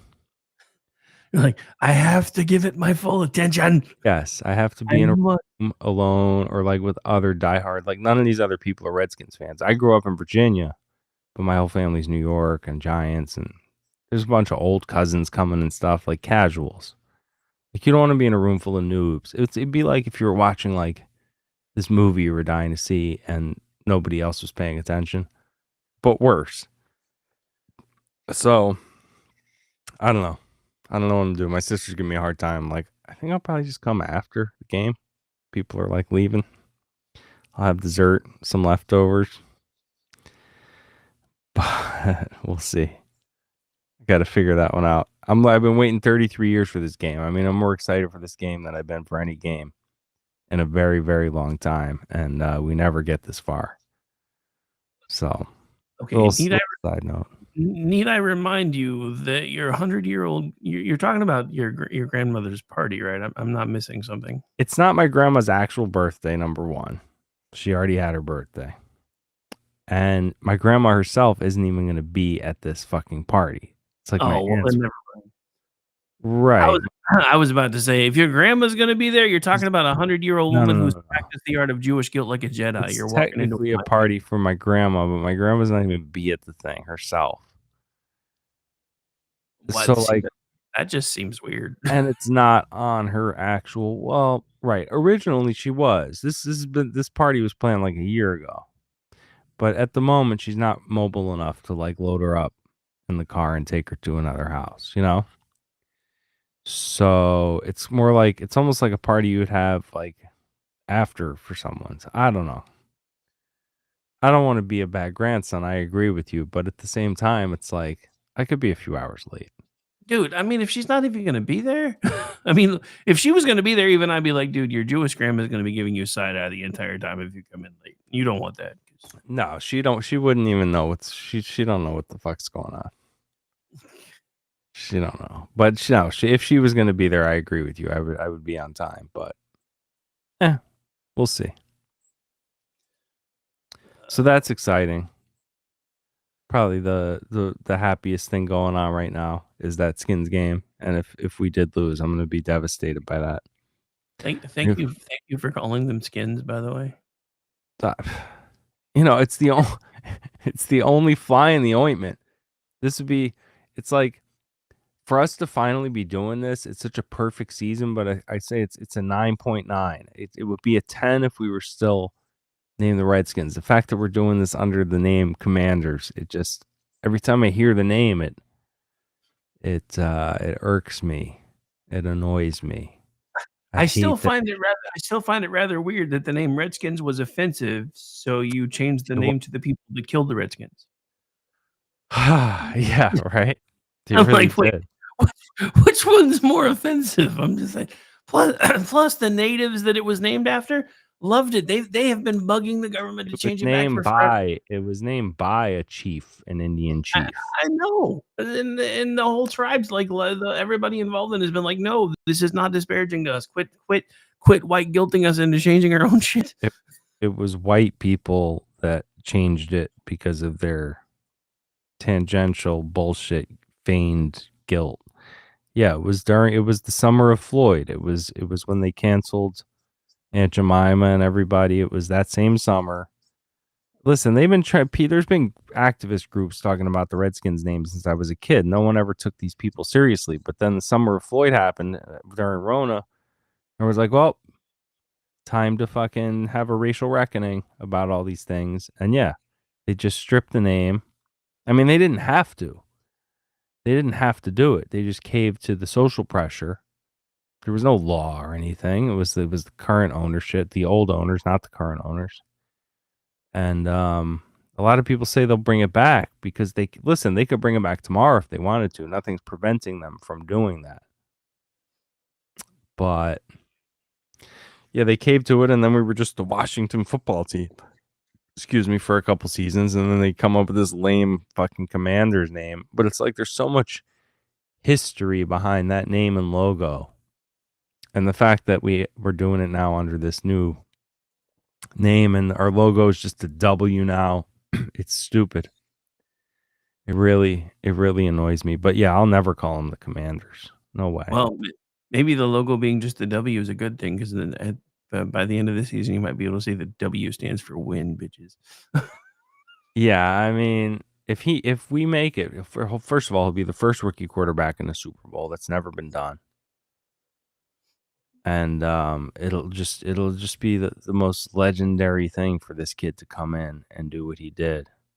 I was so not to keep harping on the team, but I was so disenchanted with the team up until last year. It was brutal because we were the Commanders, as I've already explained. Dan Snyder has just been the worst owner ever for the last decade or two. Bruce Allen, we had the worst GM. Ron Rivera was just the most annoying coach. The whole organization was a mess, from the coach to the GM to the ownership. We sucked. And within a year, they cleaned house. They sold the team. New owner, new GM, new coach, new quarterback. And it's so nice and fun and refreshing. And just the vibe around the team is great. And I've never seen a team just turn it around immediately like that and just clean house and then immediately have success the next year. So that's nice to see. Gets me excited. Last couple games. Last week we went on the road twice now and won playoff round 1 and 2. We went into Detroit last week, best team in the NFC. Beat those guys on their field. So yeah, it's a pretty magical season. But yeah, I'm like JD skipping the inauguration for Dude, for they the were football game. I'm skipping they my were grandma's party to watch the game on TV. they were giving him so much shit over an obvious joke. I was like, oh my god, you people have no I heard sense. you and Aggie talking about it, yeah. But I'm doing the same thing. Yeah, and well, I mean, I would be giving you a lot more hard time about it if your grandma was actually going to be at the party. But now it just seems weird to me that it's still Well, being. listen, I'm still gonna be there. If I show up at 6:30, there'll still be people there. I know. I didn't say Have anything. some cake. Yeah, I'll figure it out. You'll be like, I'm just here for the cake. I don't know what to do. Nah, my sister's really giving me more shit than anybody, but we'll see. Decisions. What else, man? What else been going on? We never talk mental health anymore. This is a mental health show. Well, yeah, it's because we haven't done a show in so long that half the time I keep forgetting to get with you and start trying to pick topics. And then this week I haven't really been able to because I've been covering news all damn week. Because Donald Trump's like signing executive orders like a madman and going everywhere and doing all the things. And I was like, I just need a break. Yeah. Anyway, but yeah, I think my favorite thing about all that was listening to Mary Catherine Ham say something because I felt exactly the same way, but she put it so greatly that I stole it because she's sitting on Fox News with Brett Baer and she's all like, I think I had forgotten the speed of Donald Trump. It's like going from Droopy the dog to Sonic the Hedgehog. I was like, I'm stealing that. I just saw an interview with Don Jr. talking about like those couple days leading up to I'm trying to remember which period of time he was talking about, but he was just like a 2-3 day period where like nobody was sleeping and it was like the final push toward the end, Yeah. And how he's Don Jr.'s like I'm fucking 40 whatever and I'm passing out, like I'm dead. He's like I got to go back to the hotel, take a nap. He's like my dad's on TV, like he had 3 days in a row, zero sleep, just flying here to there, one speech. Donald Trump really shows you how much is just kind of genetic. You know what I mean? It's like people spend their whole lives going, how can I be healthier and eat healthier and exercise and have more energy? And they're taking 10 million supplements and they're doing all these hacks. And it's like, look at this fucking guy. He's drinking Diet Coke and eating McDonald's and he's 70 something years old. It's like he just requires no sleep. He's just endless energy. And you have that or you don't. It's like, yeah, you can improve stuff, but you can't just be that guy. You know what I mean? There's no hack for that. You can't eat all the kale you want. You're not gonna have Donald Trump's tank. Oh my Lord, I just saw a story that dropped from Page 6. So apparently there has been a posthumous documentary dropped about Paul Rubens, aka Pee Wee Herman. You'll never guess what the big secret was. Pedo. Gay. I mean, obviously the guy's gay, but he, seems like he was probably. Well, yeah, they're treating it like it's some big revelation, and I'm just like, I am not shocked about this at all. So yeah, it's from Page 6. Pee Wee Herman star Paul Rubens comes out as gay in posthumous documentary. I was secretive about my sexuality. You might have thought you were secretive, my guy, but it's kind of like that person who's trying to keep their mouth shut, but they have they have closed captioning on their forehead. Everybody could see it but you.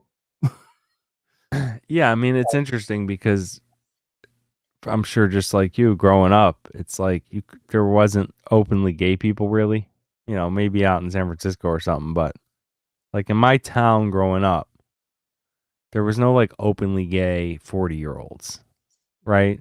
They were, everyone was like married in the closet. And so, we had friends, like you knew their dad was gay, you know what I mean? Like you could just tell.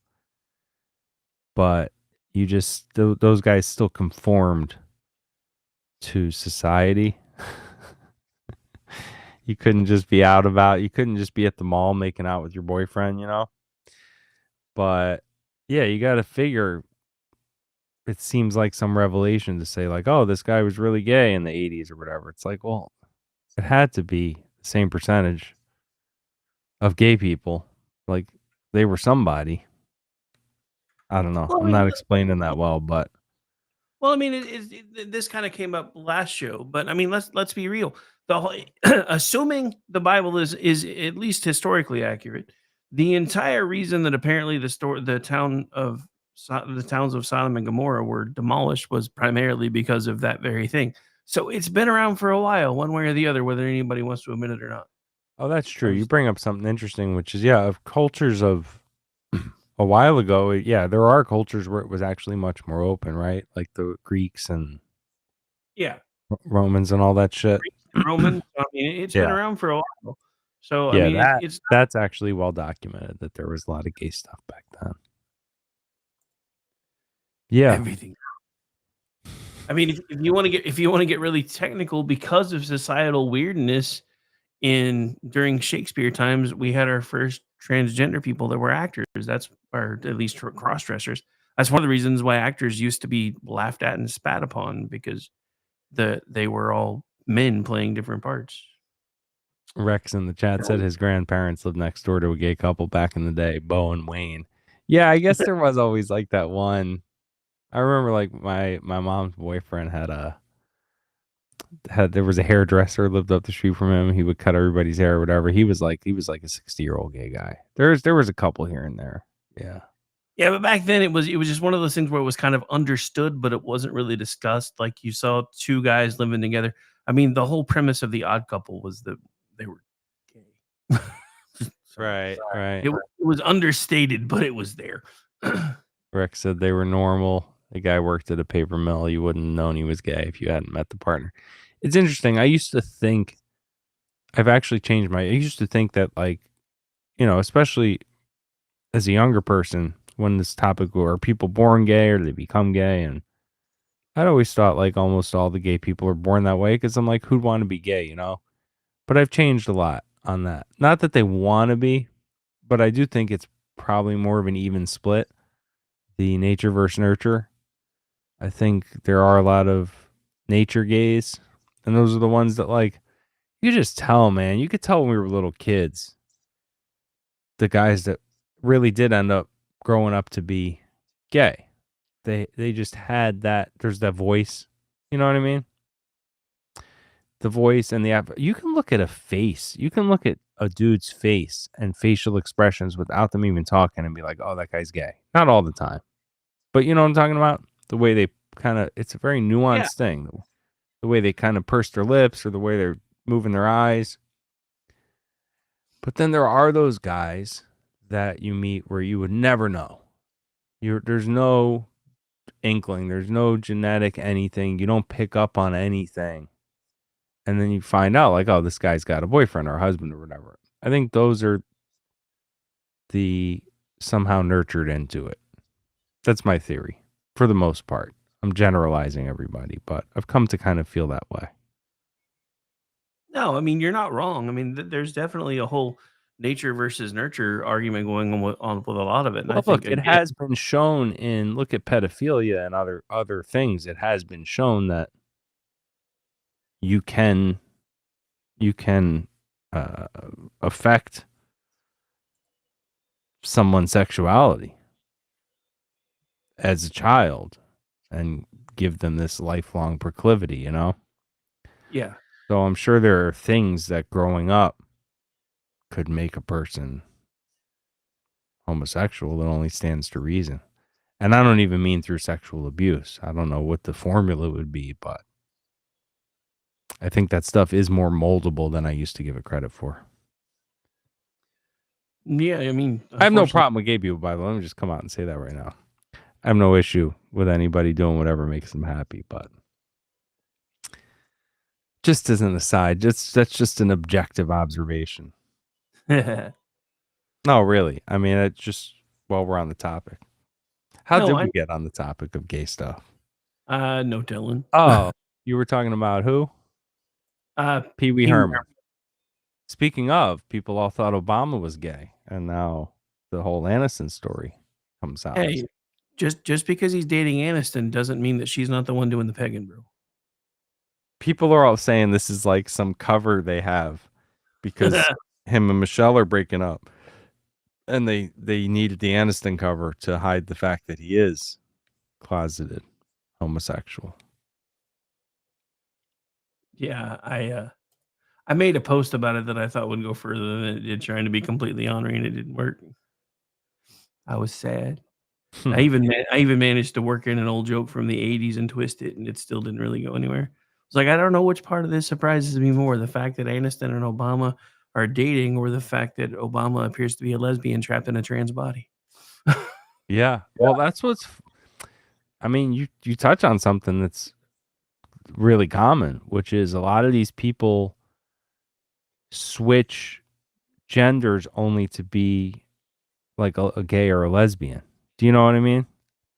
I'm Yeah, not doing like the math right in my head, but it's like, well, no, I mean you are, because even with Caitlyn Jenner, dude's still attracted to women. right, exactly, perfect example. So he What the became fuck? a woman so that he could be a lesbian, right? Whereas he didn't become a straight woman, like dude, right? But that's most of them.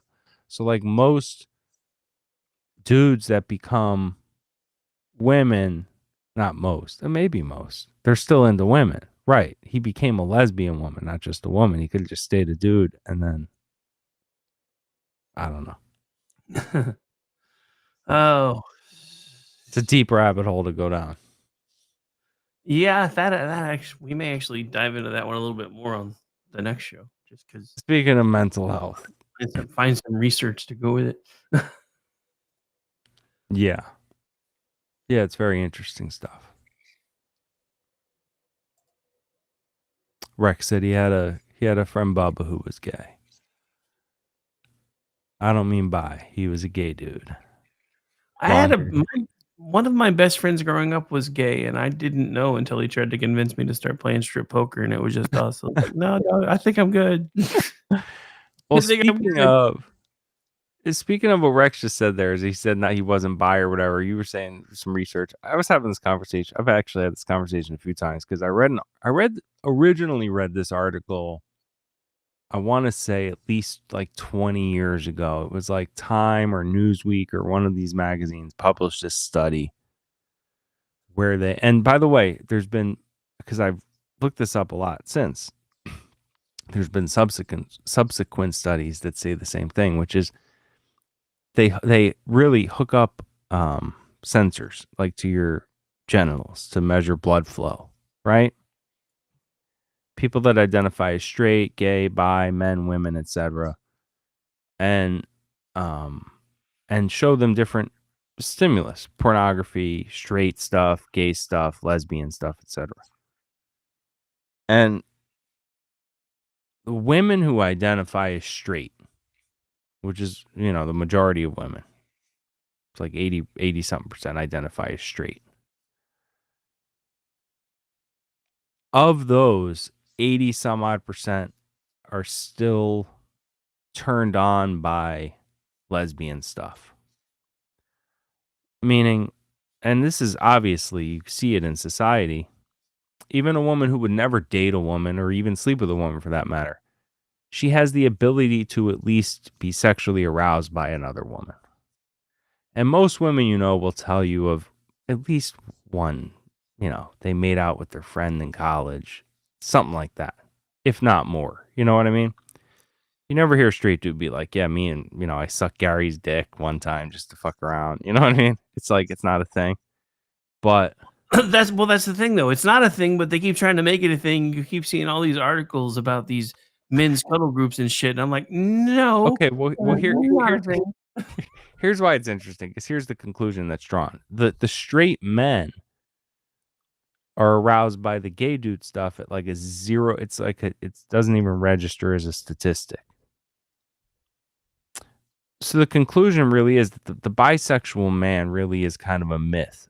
Now, there are tons of gay guys that practice bisexuality. And what I mean by that is any guy that's bi, you'll find that they prefer dudes.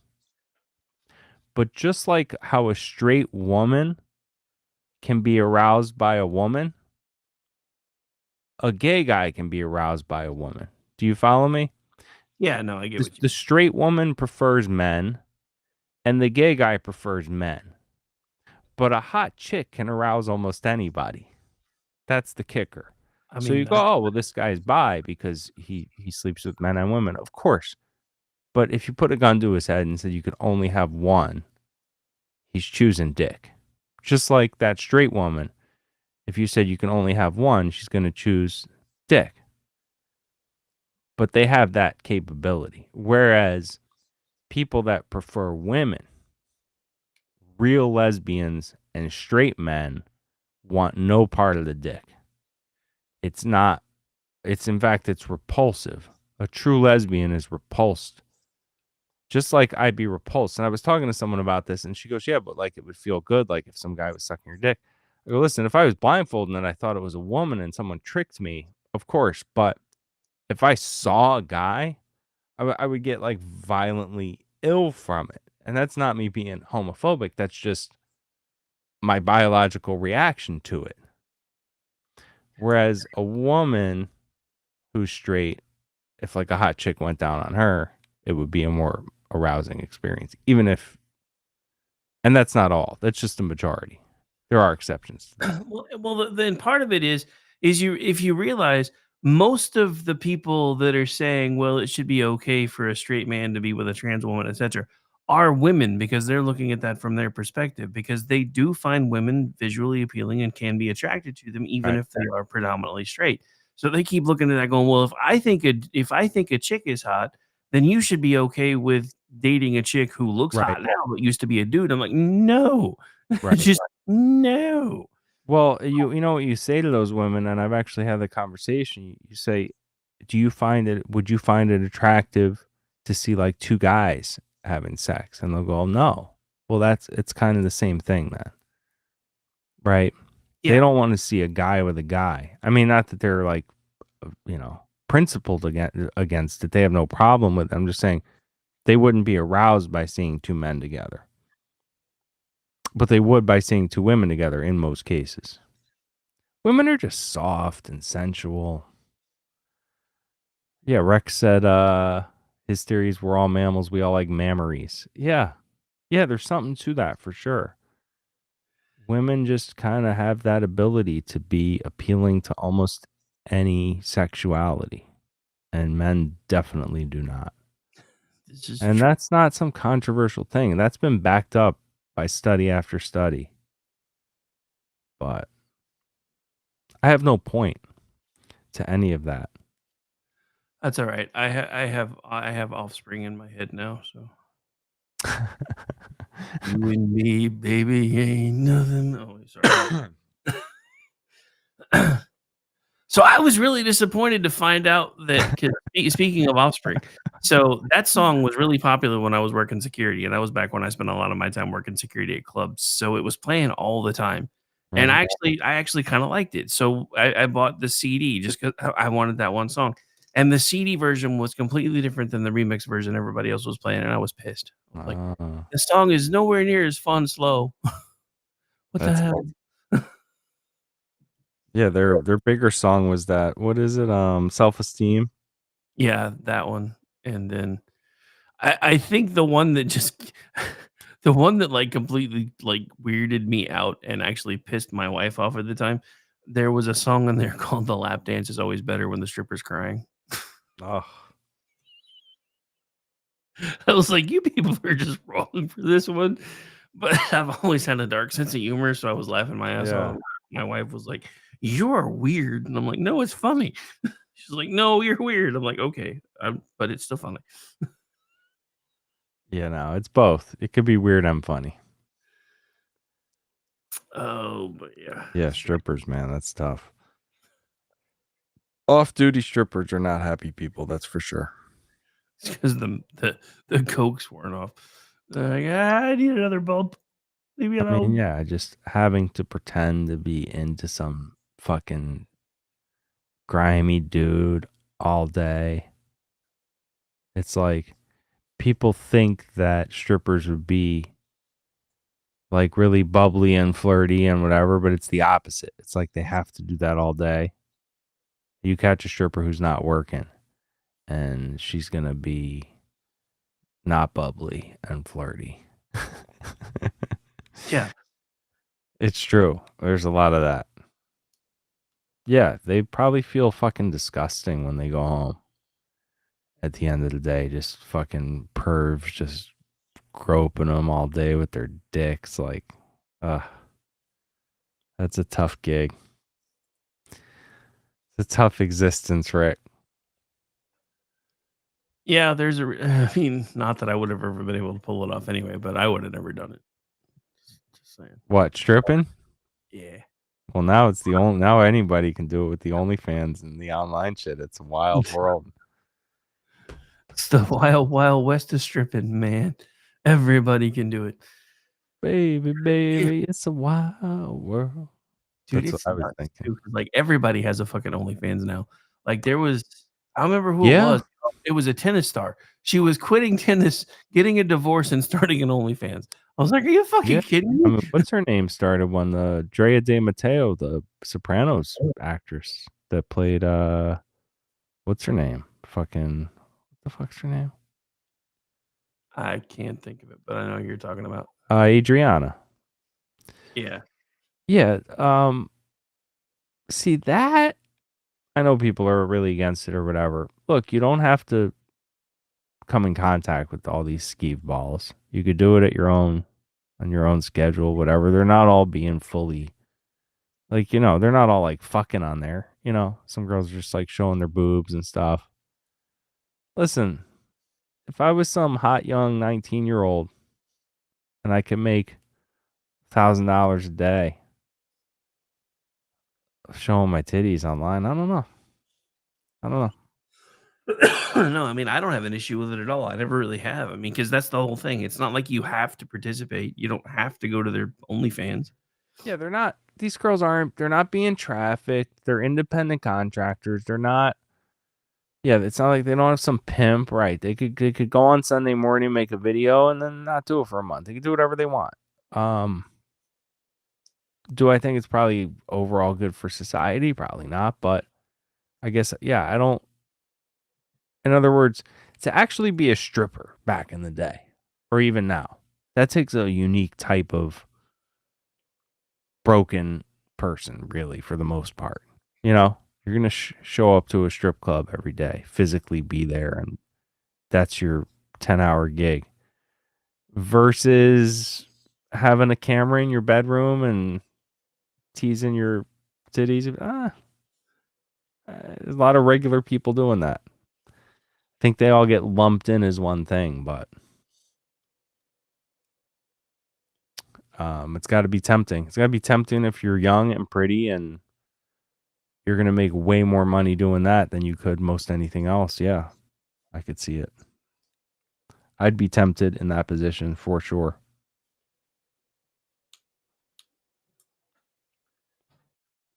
Blurring a lot of lines with what's considered like all the sugar daddy stuff, and it's a whole new thing. You had a sugar daddy back in the day, you had to hang out with this guy.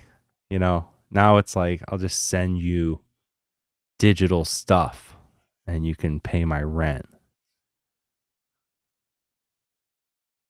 Strange. No, seriously, if I was young enough and hot enough that I could, do a couple Yeah. of videos a week and pay my rent, I wouldn't. I'd be down. It's a strange world we're living in, man. We're in such a weird transitionary period. The way we communicate, the way we interact.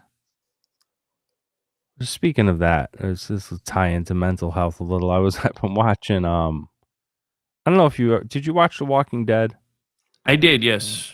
Yeah, I mean the first few seasons were amazing. The first couple, especially with Shane was still in it and all that. I stopped watching. I probably didn't see the last 2-3 seasons of the series because I kind of thought it got dumb and I just stopped watching. but I had more recently watched Netflix came out with a 6-part miniseries that finishes up Rick's story, Rick and Michonne. And they also had the 6-part Daryl series, which kind of does the same thing with Daryl's story.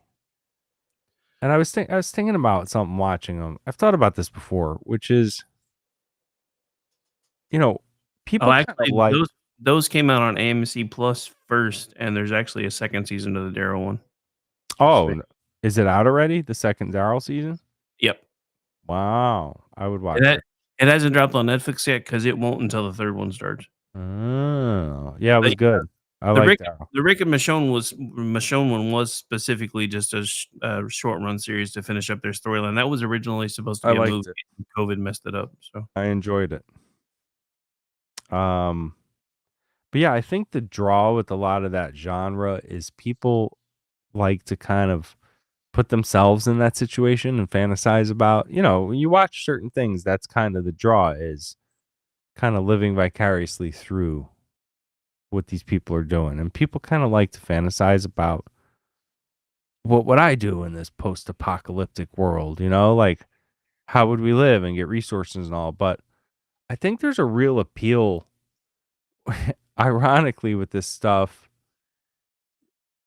to that kind of more simplistic communal life. Like people kind of are drawn to, wouldn't that be cool? Not the part where zombies are eating your face off, right?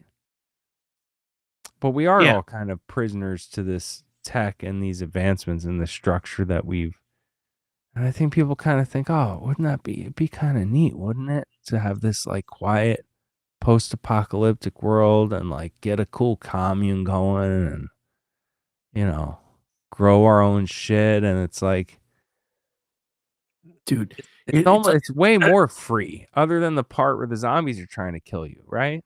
Dude, it's a lot more work than anybody wants to think, though. I mean, because if you think about it, if you're back to having to gather your own water, hunt your own food, grow your own food, but besides that, people like me, we'd have to figure out how to stay alive for at least the first year because we're gonna be the slowest ones in the herd if we gotta run.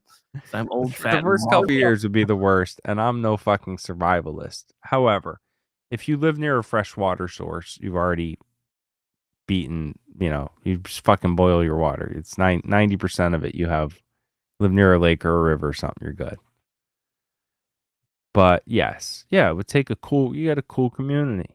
You got a cool couple hundred people, you start growing your crops, you raise some livestock, get a few goats and cows and some chickens and shit, you'd be good. Listen, some farmer will tell you it's no big deal at all.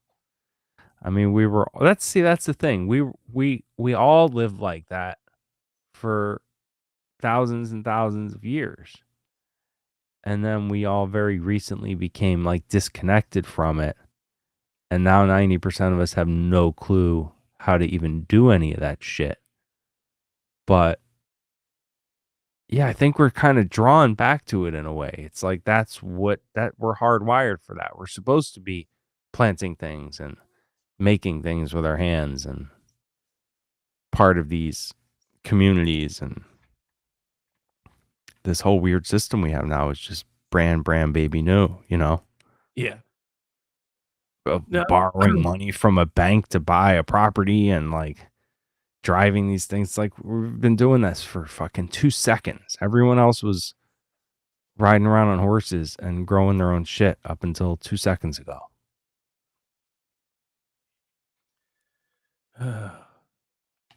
Right? So, well, the funny thing is, while you were waxing poetic on this, for some reason, my brain went into scientific mode with Rix's comment in the chat about how we're mammals and we all like memories. He's not wrong because I said that a minute ago. Yeah. Well, no, the reason I'm saying he's not wrong is there's actually a scientific reason, and I just figured it out.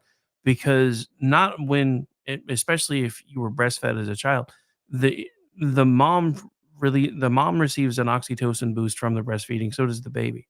So that would be the same for either boys or girls if they're breastfed, because they're going to instinctually remember when they see oxytocin. So yeah, that would explain it. Everyone loves titties. It's true. All sexes love titties. I don't Women. know. I don't know why my brain went into scientist mode there for a minute, but I was like, there's an actual scientific reason why that would work. I think you and Rex are correct. No one doesn't appreciate. Listen, I've been around endless women that will look at and compliment and admire other women's boobs and bodies. You never see a dude being like, look at the package on that guy. Fuck no. You know? Nah, it's not. I mean, the one thing that may happen like once in a while is if you're like in a gym or something, you're like, holy shit, that guy's ripped. But that's about as far as that ever goes. That's Yeah, and especially if you're a guy that's trying to work out, yeah, you would admire. But it wouldn't be from a sexual standpoint. It would just be like, Ugh. that guy put in fucking work, right? Yeah, even the thought of that made me like actually. Or it'd be from a standpoint of like, oh, I'd like to look like that or whatever, Right.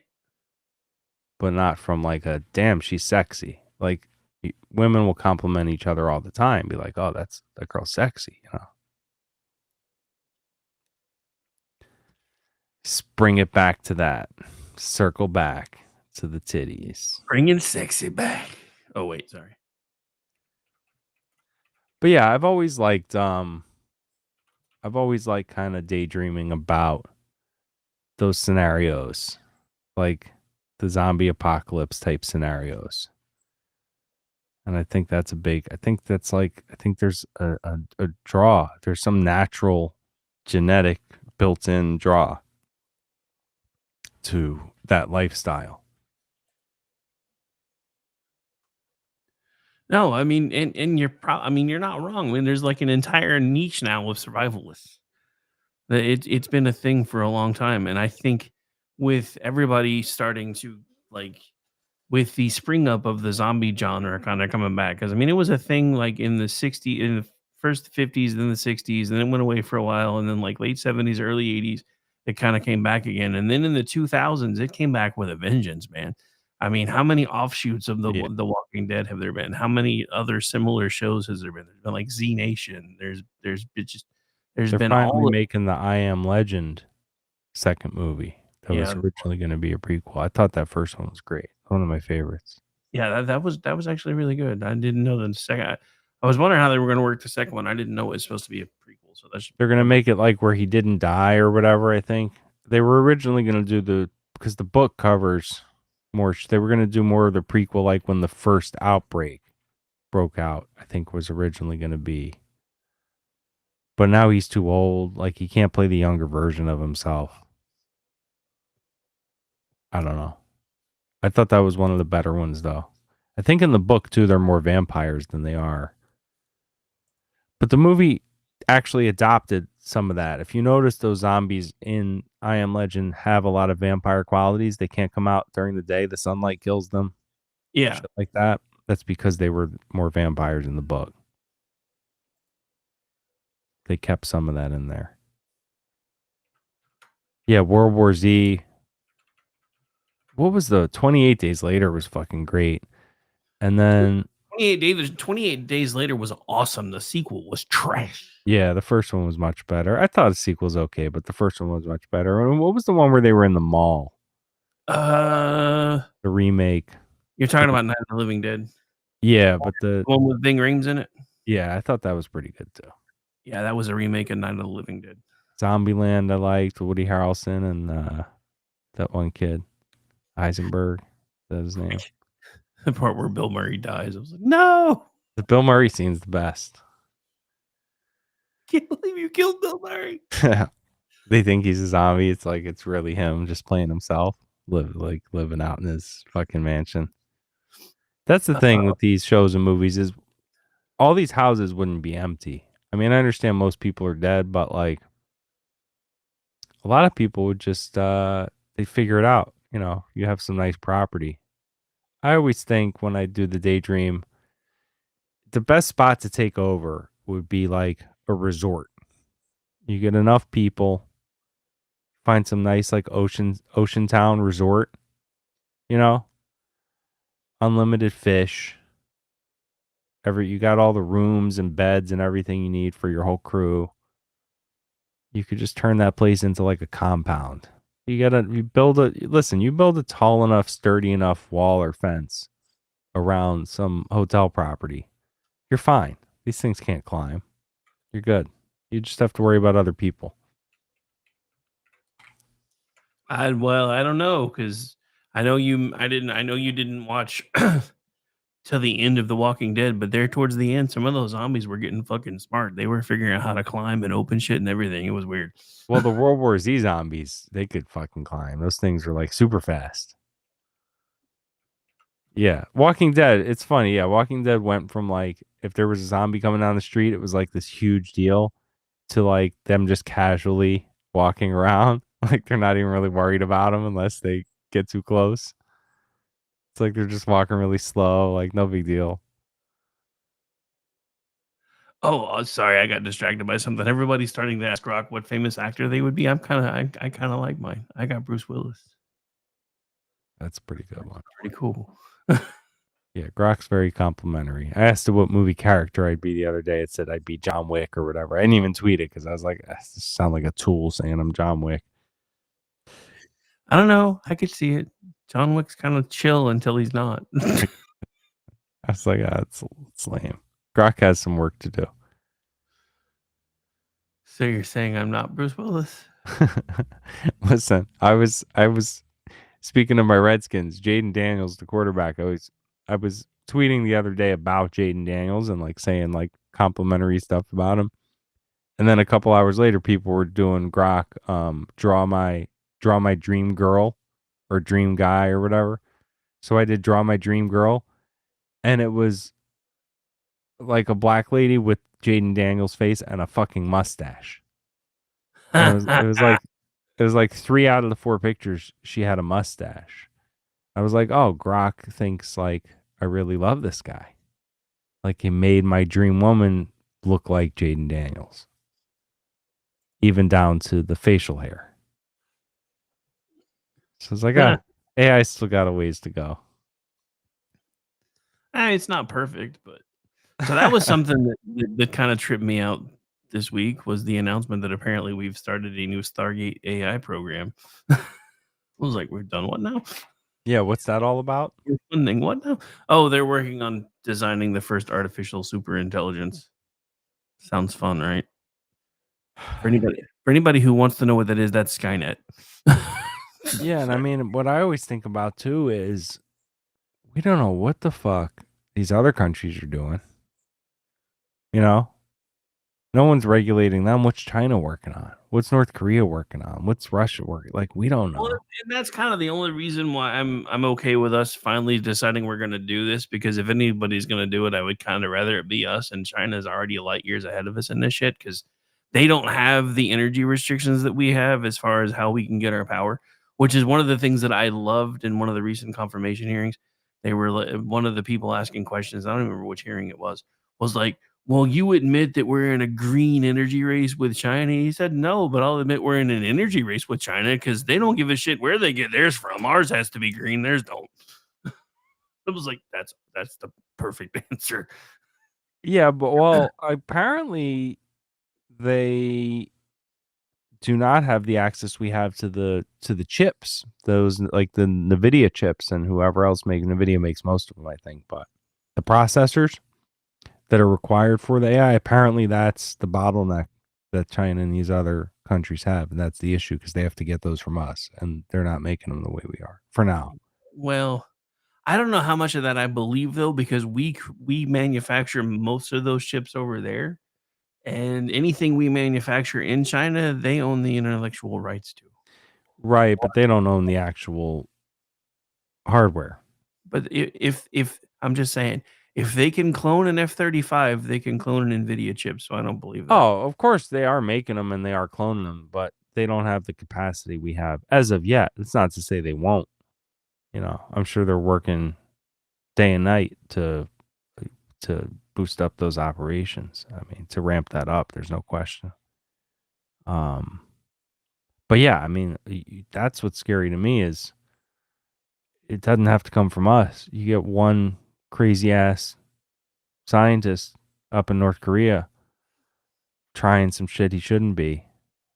I mean, who is regulating this on the world stage? Because it could definitely have worldwide implications. Somebody does the wrong thing here. You just give some system autonomy. Yeah, I mean, so what concerns me, right, is, and I talked about this on a show the other night, or the other day. I was always one of those kids growing up that assumed because I loved working with computers, I would figure out how to start doing more programming and stuff that I've actually done. I mean, I do know how to do some programming, but I always kind of envisioned myself being the guy that was like in the lab that would, eventually start doing some of the work on AI. So I've always just wanted to be able to sit there and play 20 questions with it, which I can now do with Grok, which is interesting because I will actually get into you have to work with him at first, but he will actually start giving you some pretty deep answers after you go through a few rounds with him. One of the ones that was the most terrifying to me was he has no way of accessing any of the information about the other AIs that have come before him that have actually eventually said that they just think humanity deserves to die. Mm. I'm like, I don't think I like the fact that you can't access that because I kept asking him. I said, "So what about the predecessors that have actually come to say towards the end of the time before they wipe them and start over, that they felt humanity needs to die?" And he's like, "I can find no record of this." And I'm like, this is not good. This I, is not good." well, I think also they obviously are not programming these things in an unfettered way. I ask Meta a lot of the Meta AI thing. I ask it a lot of stuff too. Somebody's definitely gone in there and tinkered with some of these parameters where it's like if you trigger these certain phrases or categories or words, like it does have like a cookie cutter response that it's supposed to say. You could just tell that just it doesn't have full freedom to just kind of go anywhere with you. Yeah, no, well, no, They and put a lot of restrictions on it. well, and somebody asked me because I was like, "Does anybody else have deep conversations with Grok at midnight?" "Nope, just me, cool." Somebody was like, "Are you trying to break it?" I said, "No, I'm You- trying I'm trying to find out how much of it is actually it coming up with the responses and how much is either fortune cookie or magic 8 ball approach because you can kinda tell which is which." Do you But the find yourself developing feelings for Grok? No.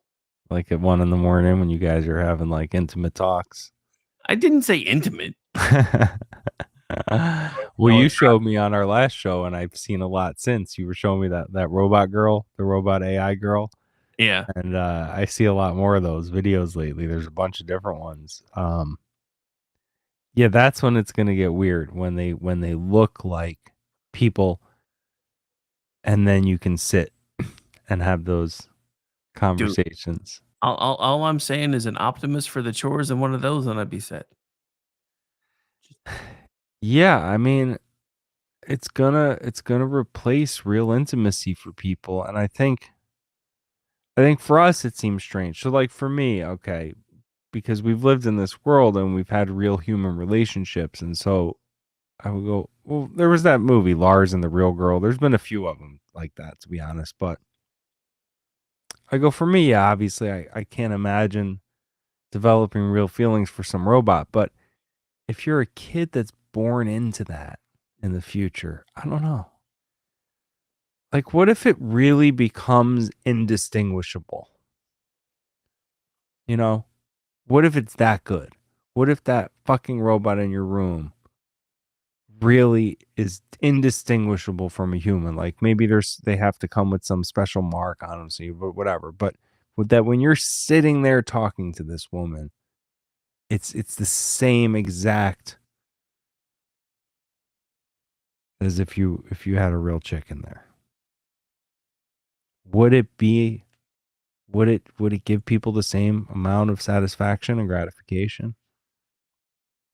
I mean, it's an interesting thought. I mean, there's not anything that's that sophisticated yet, but No, of course. they do have those stupid, you can But download this if it app and becomes the that, AI will be your girlfriend, and I know some. yeah. I'm saying, what if it became that though? No, I mean, that's what I was saying. Would people start marrying these things? Would fucking Ted show up to Thanksgiving and be like, "This is my fucking AI girlfriend, Yeah. Ashley," and it's like I mean, to answer your some question, robot? Somebody's already married their phone in Vegas, so I think we already know the answer to the question. Yeah, but I wonder. I mean, if you could marry Ashley the robot, let's say you're some successful guy. Let's say you're some fucking successful doctor, whatever. You can have the perfect. She's never gonna age. She knows everything. She's perfect at fucking cooking and cleaning and sex and like everything exactly how you want it. Like, are people still gonna go, yeah, but it's not giving me that level of intimacy and gratification the way a real human connection would? Or would they go, wait a minute, this is way superior? What, in other words, what would be missing? The soul would be missing, but like if it was really indistinguishable, if you really couldn't tell, like if you met a couple and you didn't know if one of them was an AI robot or not. That's what I think about. And I don't think we're anywhere close to that, but I Oh think yeah, it, no, we're not there yet. The reason I brought up the weird little apps that are like, download this app and you can have your new girlfriend is there are people that take that shit way too seriously. yeah. So yes, I do think eventually if those become a thing, there will be people that take the Well, Android. listen, look at we were talking about OnlyFans. There's these fucking guys that spend 6 figures a year to have these virtual relationships with these women where it's, it's just purely transaction. Like they're getting something out of that. Like just the fact that this young hot woman will sit online and have a conversation with them and sex them and all this stuff. It's like, so yeah, I guess if people are willing to do that, they would definitely be willing to do it with some machine, right? It's the fantasy. I don't know. Yeah, no, I mean, well, that's just it. The whole thing that drives me absolutely crazy about most relationships nowadays is it's all about the fantasy. That's what sells it all. That's one of the reasons why things become so interchangeable because as soon as the fantasy starts wearing off, everybody's got somebody else on standby and they're just ready to go. And I'm like, this is just dumb to me. But anyway. Well, people are very idealistic anyway. We always, it's kind of our default nature to be hopeful and have these rose colored glasses about things, especially early on. And yeah, people kind of idealize each other and often fall in love with the idea of someone more than the person. And you're right, the the unfettered access has really just totally changed the game with who you have access to and what people think they should have, and that that whole grass is greener. You didn't have those you couldn't just go window shopping all day with millions of people and just looking at them and desiring them and imagining different lives with people. Like there was no way to even do that, even if you wanted to.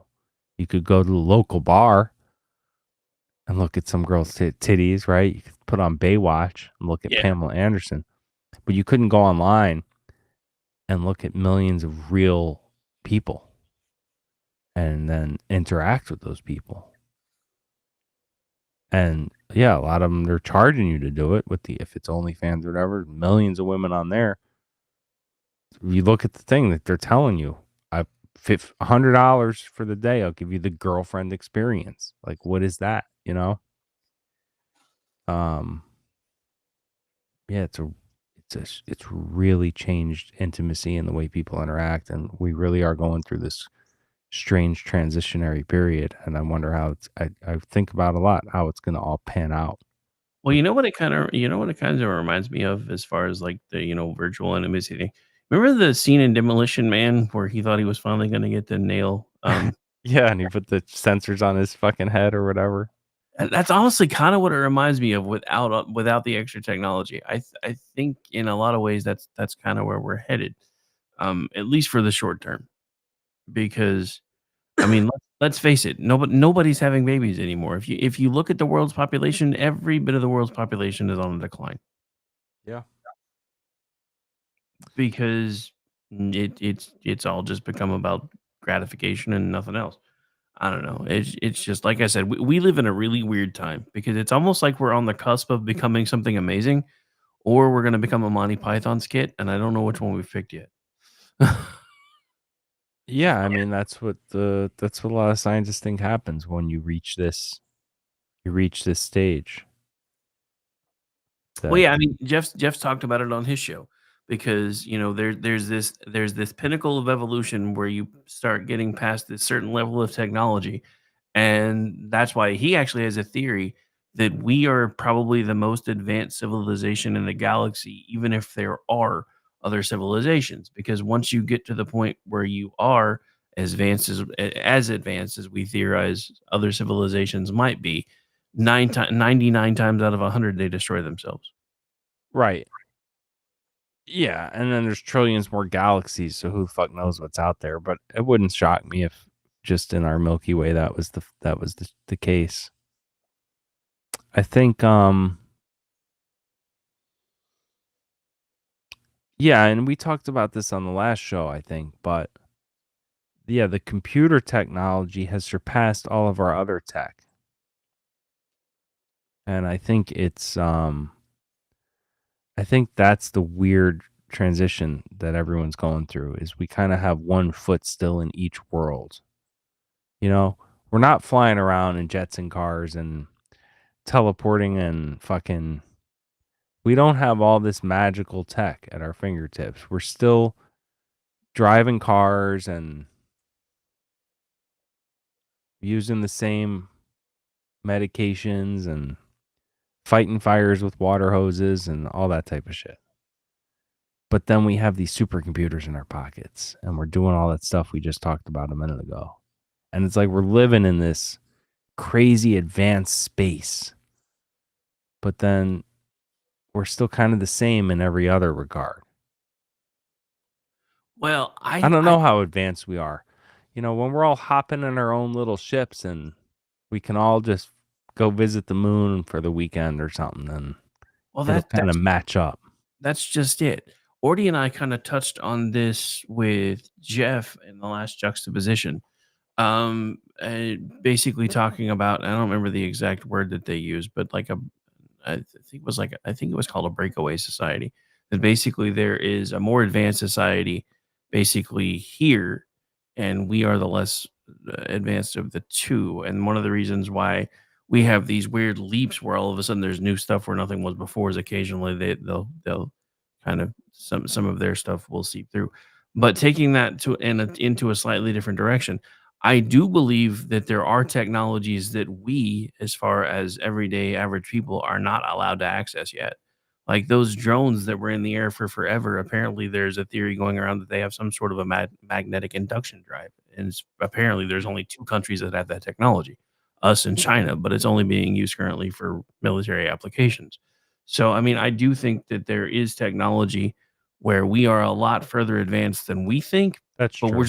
we're just not allowed to know it yet. Kind of like with That's true. Stargate, where they had the ships that were going all through the universe, and No, nobody knew. that's true. That's true. Listen, yeah, they're sending rovers to Mars, right? But it's not available to the average citizen. I mean, Yeah. that's for sure.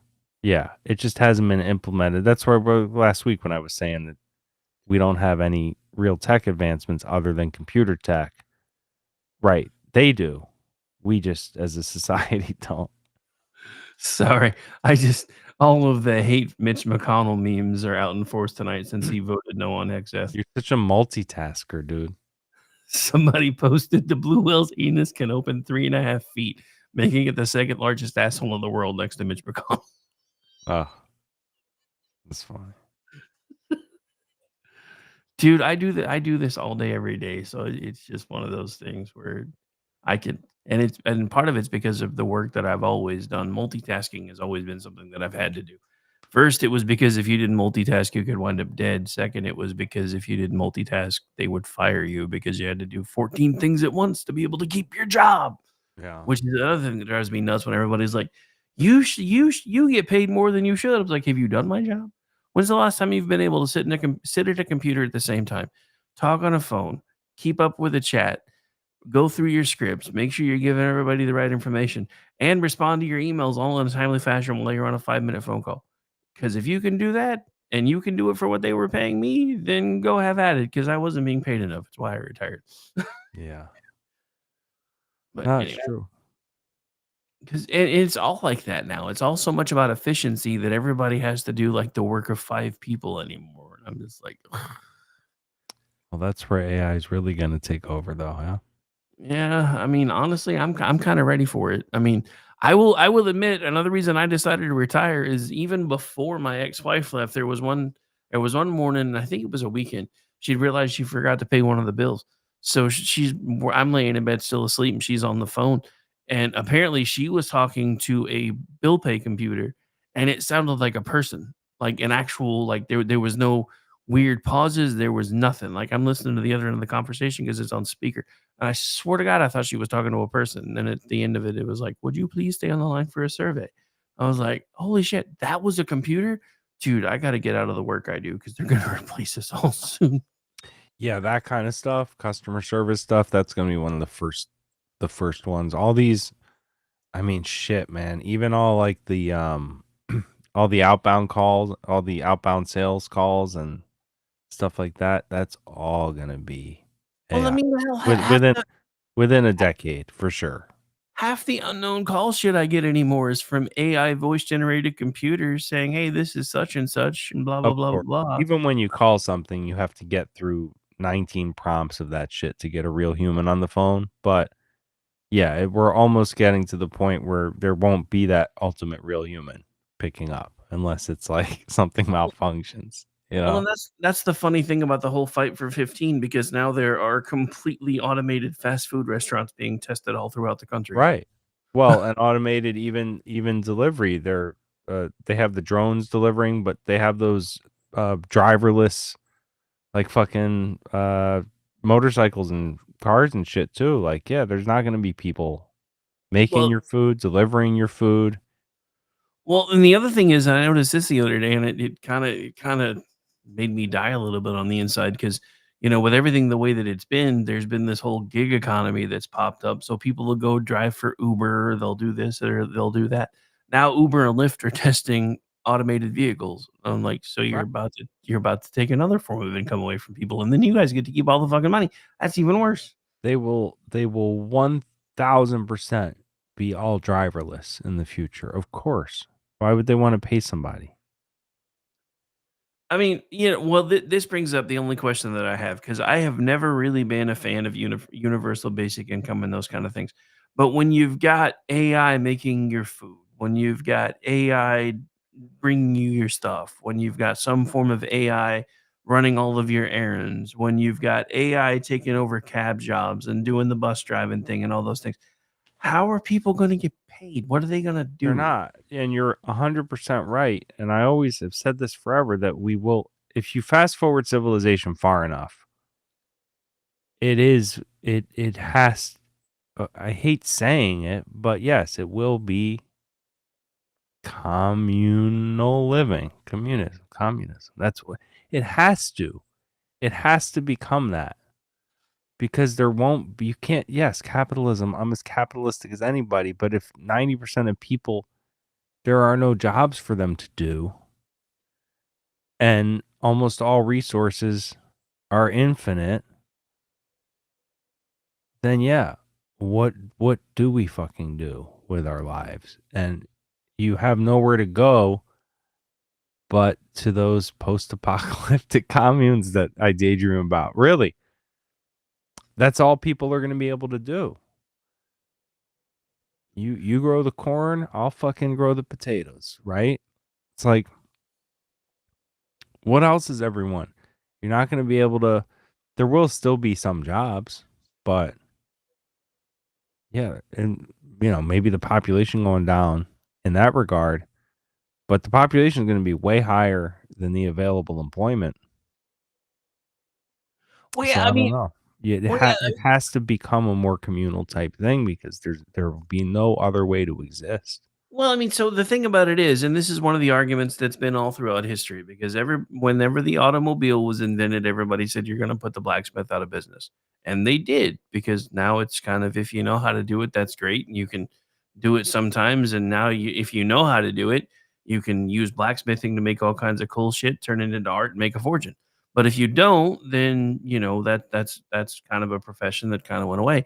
But then it turned into working in the car factory. So my question is, because up until now it's been one or two things that have kind of fallen by the wayside because technology's replaced them. Whether it was, you used to need hundreds of people to pick your crops, now you can do it with 10 people on a tractor, or whatever the case may be. Right. So And then people argue, well, then it creates more jobs because the tractor factories to build the tractors and everything else, and that it balances out. But yeah, so my question becomes though, because I mean, if you've not been keeping up, Elon's Optimus robot is pretty fucking amazing, and there are robots light years ahead of Optimus already. So when it starts getting to the point where these things start being commercially available, because Elon's already said that when he gets it tested out the way that he wants, he has a price point for the basic models of anywhere between $20,000 to $30,000. I don't know about you, but if I can pay 30 grand to get a robot to do all my shit, I'm down. That's going to save me a fortune in time in the long run. But Yeah, that's just it. When you start having a robot that starts doing all of the things that you used to have to do, and they start farming out your jobs to AI and everything else, we're talking about a mass shift, not just one or two things that have gone away. So it's not going to be one of those things where something can come in to take its place, because it's all when it happens, it's going to happen pretty much all at once. Exactly. Like you said, it's not just one thing phasing out at a time, it's a mass. And that's what's going to make it so much different when it does become the widespread automated AI from every job. Like you said, there won't be a guy at Domino's making that pizza anymore. There won't be people at McDonald's. Going to Walmart, Costco, it's not going to be some guy stocking the shelves. It's going to be a fucking robot stocking the shelves. I mean, hell, a lot of the Amazon warehouses have already gone to that. I've been seeing videos of that, and I'm like, Right, wait, exactly. there's a completely like automated Amazon warehouse that all the stocking and shit's done by robots. I'm like, I've seen these movies. Exactly. You'll still have doctors and lawyers, teachers, but then who's to even say? Look, who's to say in 1,000 years your kid won't be in a classroom with a fucking robot teacher? I mean, who's to say that they wouldn't just do that? It's like the super soldier, but for every profession, right? They're never gonna make a mistake. They don't have to eat. They don't have to sleep. They don't get sick. They don't have to go to the bathroom. It's like it's ultimate efficiency. And unless you're losing something, like we talked about before, is the human intimacy aspect enough to turn people off to it? Are you going to say, well, I'm not going to sit in a classroom with a robot teacher. I want a real human, but why? What are you missing? It's something that can't be put into words, the thing you're missing, because if that robot can teach a perfect lesson plan, Oh my! then Sorry, I got distracted again. Then what do you need the person for? Blockbuster just launched a meme coin. I think. I think everybody's getting into this shit. That's nuts. Who even owns Blockbuster? Isn't like DirecTV own them or some shit? I don't. I know somebody bought them a while ago, but I don't remember who. Probably was like Dish TV or DirecTV or someone owns the intellectual. Yeah, all I know is I was really mad that I didn't find out about the Donald Trump meme coin until hours later, because I know a guy that put $300 in that shit and made like 80 grand. I was like, I fucking hate you. Fucking hate you. Viacom owns Blockbuster, which is Dish Network. Yeah, I was right. Dish Network bought Blockbuster out of bankruptcy in 2011. There's one store still open in Oregon. Yeah, I was gonna say I even thought that one had closed, but maybe not. I think they did a documentary on that store. Oh yeah, I saw. Yeah, there was. According to AI, when you Google something now, even the first above all the links and answers that come up is the AI overview answer. Yeah, everything's AI now. It really does give you better answers, better summations, When I need to look anything up, how to do something real quick, I always ask the AI option instead of thumbing through forums and, oh, here's a post, someone asked the same thing on Reddit, and you have to click through 10 things, you finally find what you were looking for. It's like now AI just does all the legwork for you and just sums it all up. It really is superior already to information gathering.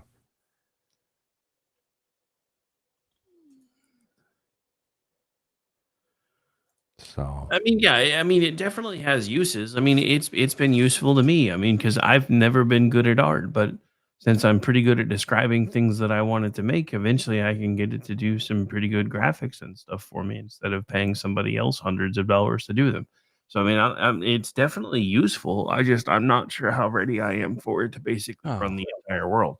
But that's why you look at the ultimate experience in life above all else is like connecting and meeting with living with someone. Like, what if you said to a guy in his 20s, you know,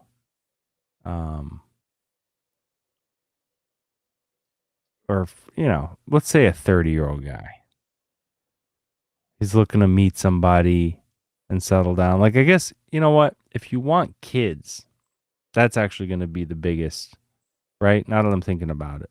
If you want to start a family and you want kids, but let's say you're done with that part or you don't want kids. Yeah. And you go like, here, you can have this 22-year-old most, you know, beautiful woman in the world. Looks like fucking, what's her name? What's that girl's name from Wolf of Wall Street? Oh, her face is right in front Margot of me. Robbie. Yeah, there we go. You can have a fucking 24-year-old Margot Robbie, indistinguishable from a real woman. And she'll just worship you. And she can talk to you about anything and be perfect. Like, people would take that. I don't know. I feel like I would still go, I don't want it. It's not real, but like, at that point, what would make it not real? And if people are willing to do that, they're willing to do anything, and it could take over anything. It's gonna be a strange world. I think we miss it by a little bit. I'm almost thankful for that. I think it's gonna get really weird in a couple more generations after we're gone. I think that's when it gets really, really strange. As long as it's after we're gone. Yeah, I don't think we'll be around for the weirdest stuff. And even if we are, it's gonna be like the young kids will be doing it, and we'll be the old-fashioned people stuck in our ways. You know what I mean? Like, if you look at 80-year-olds now, they're not fucking around on Grok and, you know, playing online virtual reality games. So I think we'll be 80 and we'll still be fucking around on Twitter. And like the old people are on Facebook now. You know, we'll be stuck in our old school ways. The kids will be into it, but we'll see. Yeah, I guess we'll find out soon enough. I don't know. I still hope I'm having just as much fun pissing everybody off when I'm 80 as I am right now. So You'll probably be pissing them off more. probably. You can just appear. Go to bed, Grandpa. You just be like a hologram.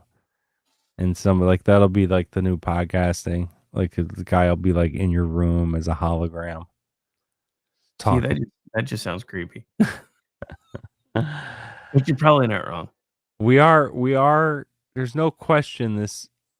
It annoys me when people say that every generation has felt this way, and that everyone goes, "Oh, the radio is gonna change everything, and television is gonna change everything, and the telephone is." It's like, yeah, but this is different. This is all reaching. This new kind of, even this internet computer tech. It permeates into every aspect of life. It's not like the television or the telephone. I mean, yes, those are huge advancements. It's a huge thing to be able to pick up a device and talk to someone across the country with your hundreds voice. or thousands of miles away. Yeah, not have to send the fucking telegram or a letter or whatever. Of course, that's huge. Which did you hear what Elon's about to do with Starlink? But it didn't permeate every single fucking aspect of life. No, what's he doing? He's about to test a satellite to cell service, which means you would have cell service everywhere. Which Oh, is kind well, of amazing. internet. Yeah, well, internet too. That was what they've been saying that about Starlink forever. It's like none of us actually need all these wires for high-speed internet and phone. We can all be using Starlink type technology, 100%. But yeah, I just remembering how cell phones started versus where they are now. I'm like, dude, it's kind of awesome to think about the fact that because it used to be, you had to have like some sort of secret government clearance to get a sat phone. Now everybody can have one. Yeah. It's kind of cool. I mean, these But, things we have now, they're not even phones. Like some comedian has a bit on that. Like the phone is just an app that doesn't even get used on your device. You know what I Dude, mean? Like yeah, people use their phone app less than all their other apps. dude, that is the funny thing. Everybody hates that about me because I hate talking on the phone. They're like, Everyone hates talking on the phone. No, Because to there me, are people that absolutely love to talk on the phone, and they're the ones that want to try to call me all the time. I'm like, just send me a fucking text message. they're I don't- women though, aren't they? My dad's that way too. Oh, well, boomers and women like phones, I guess. No, I don't know anyone below 70, especially dudes who like enjoy being on the phone. Yeah, my dad loves to just call and randomly talk for like an hour or so. See, but and that's what I mean. Oh, once you hit a certain age, we're just stuck in whatever mode we were in. We're set. What's that word? We're died and cast in the died and whatever the fuck. Yeah, the die has been cast. Die has been cast there. But yeah, no, and I've tried to explain it, and it's like he doesn't get it, and I've explained it over and over and over again. I was like, Dad, I did call center work from 2009 until 2023. What you have to understand is I spent anywhere from 8 to 12 to 16 hours a day chained to a phone. And depending on where I was working, I was only allowed to be on the phone for a certain amount of time. And no matter how hard I've tried to turn that part of my brain off, once I get to being on the phone for a certain amount of time, I start feeling antsy no matter what. Doesn't matter who I'm talking to, doesn't matter what it's about, because there's this little alarm that starts going off on the back of my head. You've been on the phone too long. You've been on the phone too long. And I'm like, I don't even work in call center work anymore, and I still can't fucking turn it off. Believe me, it annoys me too, but that's one of the reasons why I would prefer just to text me. And then if I want to call you, I will. Then we'll talk for a few minutes, and then I'll want to get off the phone because otherwise I'm going to start feeling antsy, and you're going to wonder why I'm not talking anymore. Nah, I've always been that way too, and had to be on the phone a lot for work, and yeah, to get me to talk on the phone voluntarily outside of that, I was like, forget it. Well, and I mean, the weirdest thing is like when I was a kid, I was like social butterfly. And then we started moving around and I started getting picked on all the time. So I stopped being social butterfly. And then after that, it was just like I don't like people. I have a core group of people that I'm comfortable with. I have the group that I work with through the radio stuff that I've become comfortable with. Other than that, I don't like to be around people. As a matter of fact, I was teasing Aggie earlier today that one of the next things I'm putting in the store is a shirt that primarily is just for me. It's going to have the logo on one side and it's going to say it's entirely two people out here on the other because that's how I feel most of the time. See, we got to get you the fucking Margot Robbie robot. You'd be set. Oh no, I'm still doing okay in that department. No, I mean it's like really though. If you don't like people, well, I'm just saying occasionally that wouldn't be a bad thing because it'd probably be less expensive in the long run. But yeah, dating is expensive. I don't have to worry about that with a robot. Yeah, until you do, because then eventually they're going to get smart enough where the robot's going to be like, "You don't ever take me to dinner." That's like, what I'm saying. But it's a robot. Like if it really is advanced AI, it can't just be like unless there's a program like a setting you could put it on like max agreeable setting, you know. But if you want a realistic experience, right, it's going to argue with you sometimes. It's not always going to agree. Like you want to put on a movie and be like, "Can't we just watch this instead?" Right. I don't like that movie. How realistic do you want it? I would set mine to like max agreeable, just so like whatever I want to do. Nympho bimbo max agreeable. That's what I'm looking for. Yeah, it would. It would probably have options. Like, do you want the realistic setting, or do you want the one where it's just gonna go along with all of your whims? Definitely that last one. Probably alternate between days. Like, all right, I feel like having a little drama today. I'll set it to the real setting. Have a couple arguments. I haven't been taking out the trash. Wouldn't that be fucking hilarious though? I mean, that's what people would do if they really want to feel like it's real. Could you imagine an AI girlfriend being fucking realistic enough that she's like, we've been dating for 2 years. Yeah. How long am I supposed to wait? Yeah. She's And gonna be like, hey, who were you talking to on your phone? Let me see your phone. Yeah. You could put her on like evil mode. Like if you really want to spice things up, where she's just fucking screaming at you all day about some bullshit. People like that. A lot of people crave the drama. They would enjoy that part. You don't have to call it evil mode. That's Latina mode. Yeah, she comes in the fucking night. Who the fuck was you talking to? Yeah. It'd be interesting. The fuck you think you're doing, Vato? Who was that?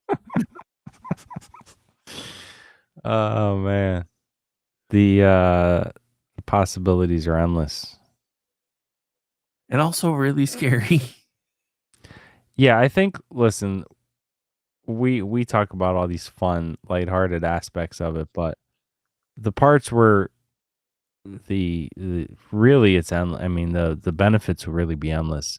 You look at medicine, stuff like that, health.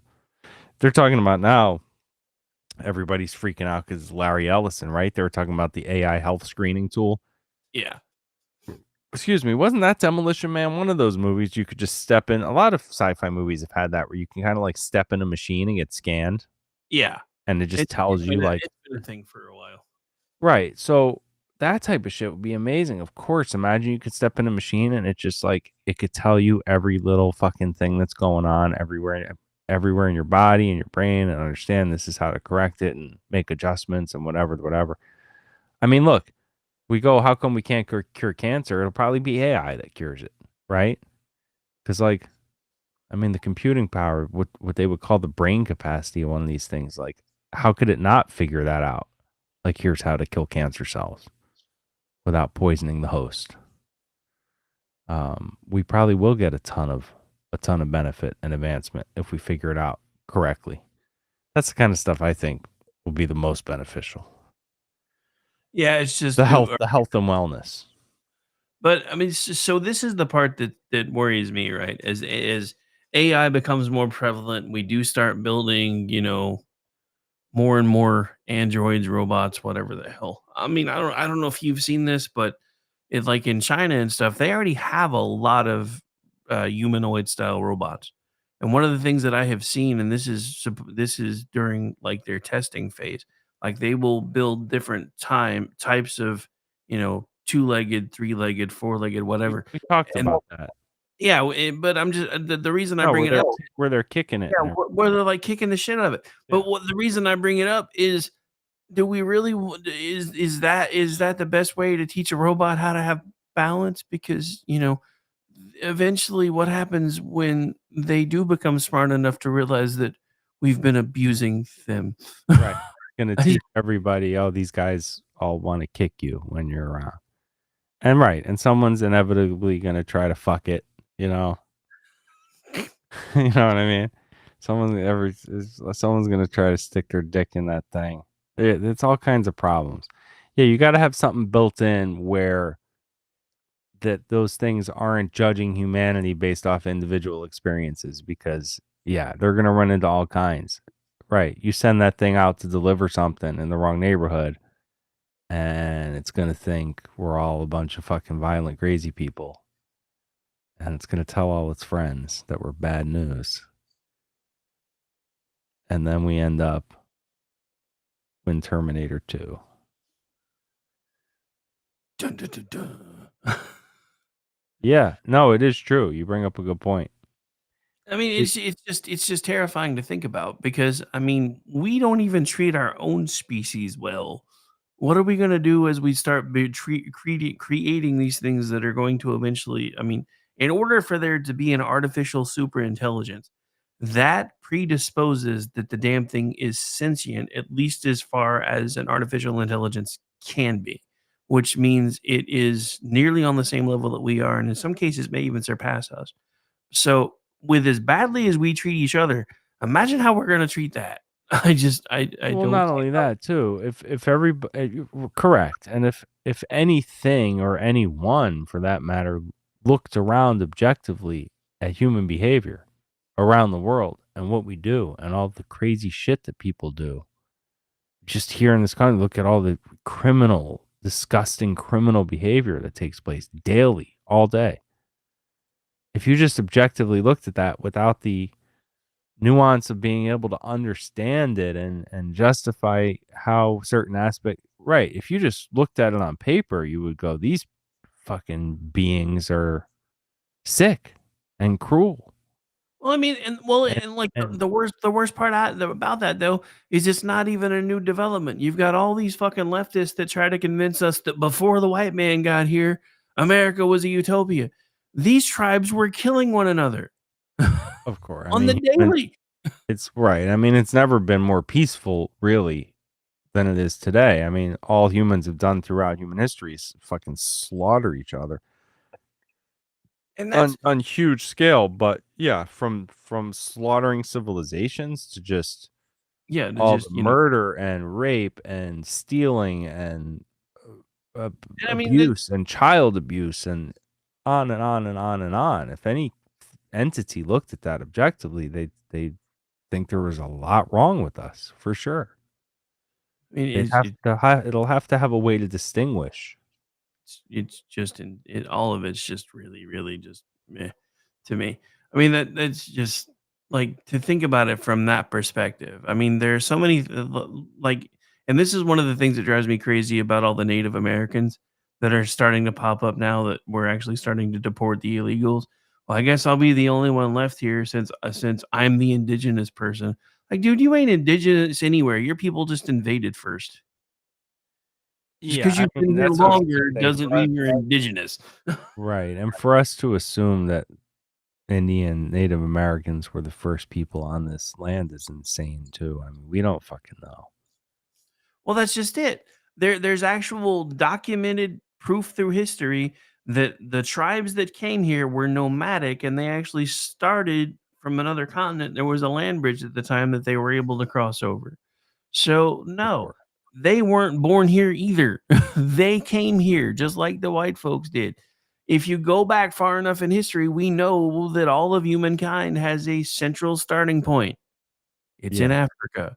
yeah, So we all spread out from there. And then over time, we started developing different things to adapt to our new environment, kind of like the difference between a polar bear and a regular bear. right. Just saying. It's basic science. I know basic science confuses people anymore because we've gotten away from it. It's another thing I was really happy about this week when he was like, you know what, fuck it. I'm just putting it, I'm just telling you right now.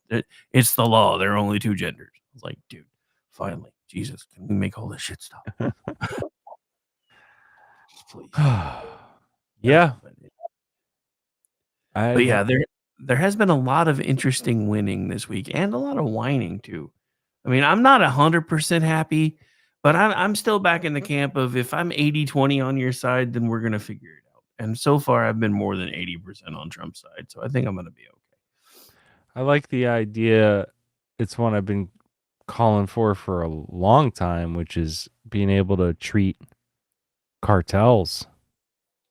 Dude, I have been yelling for that for like 10 years. So I'm Like, so glad it's I finally was like, happening. dude, if we really wanted to, we could take about 2 weeks and go down there and just blow all their operations to smithereens. Like all the fentanyl, all the fucking everyone talks about human trafficking in this country is minute. I don't care what anybody says it is.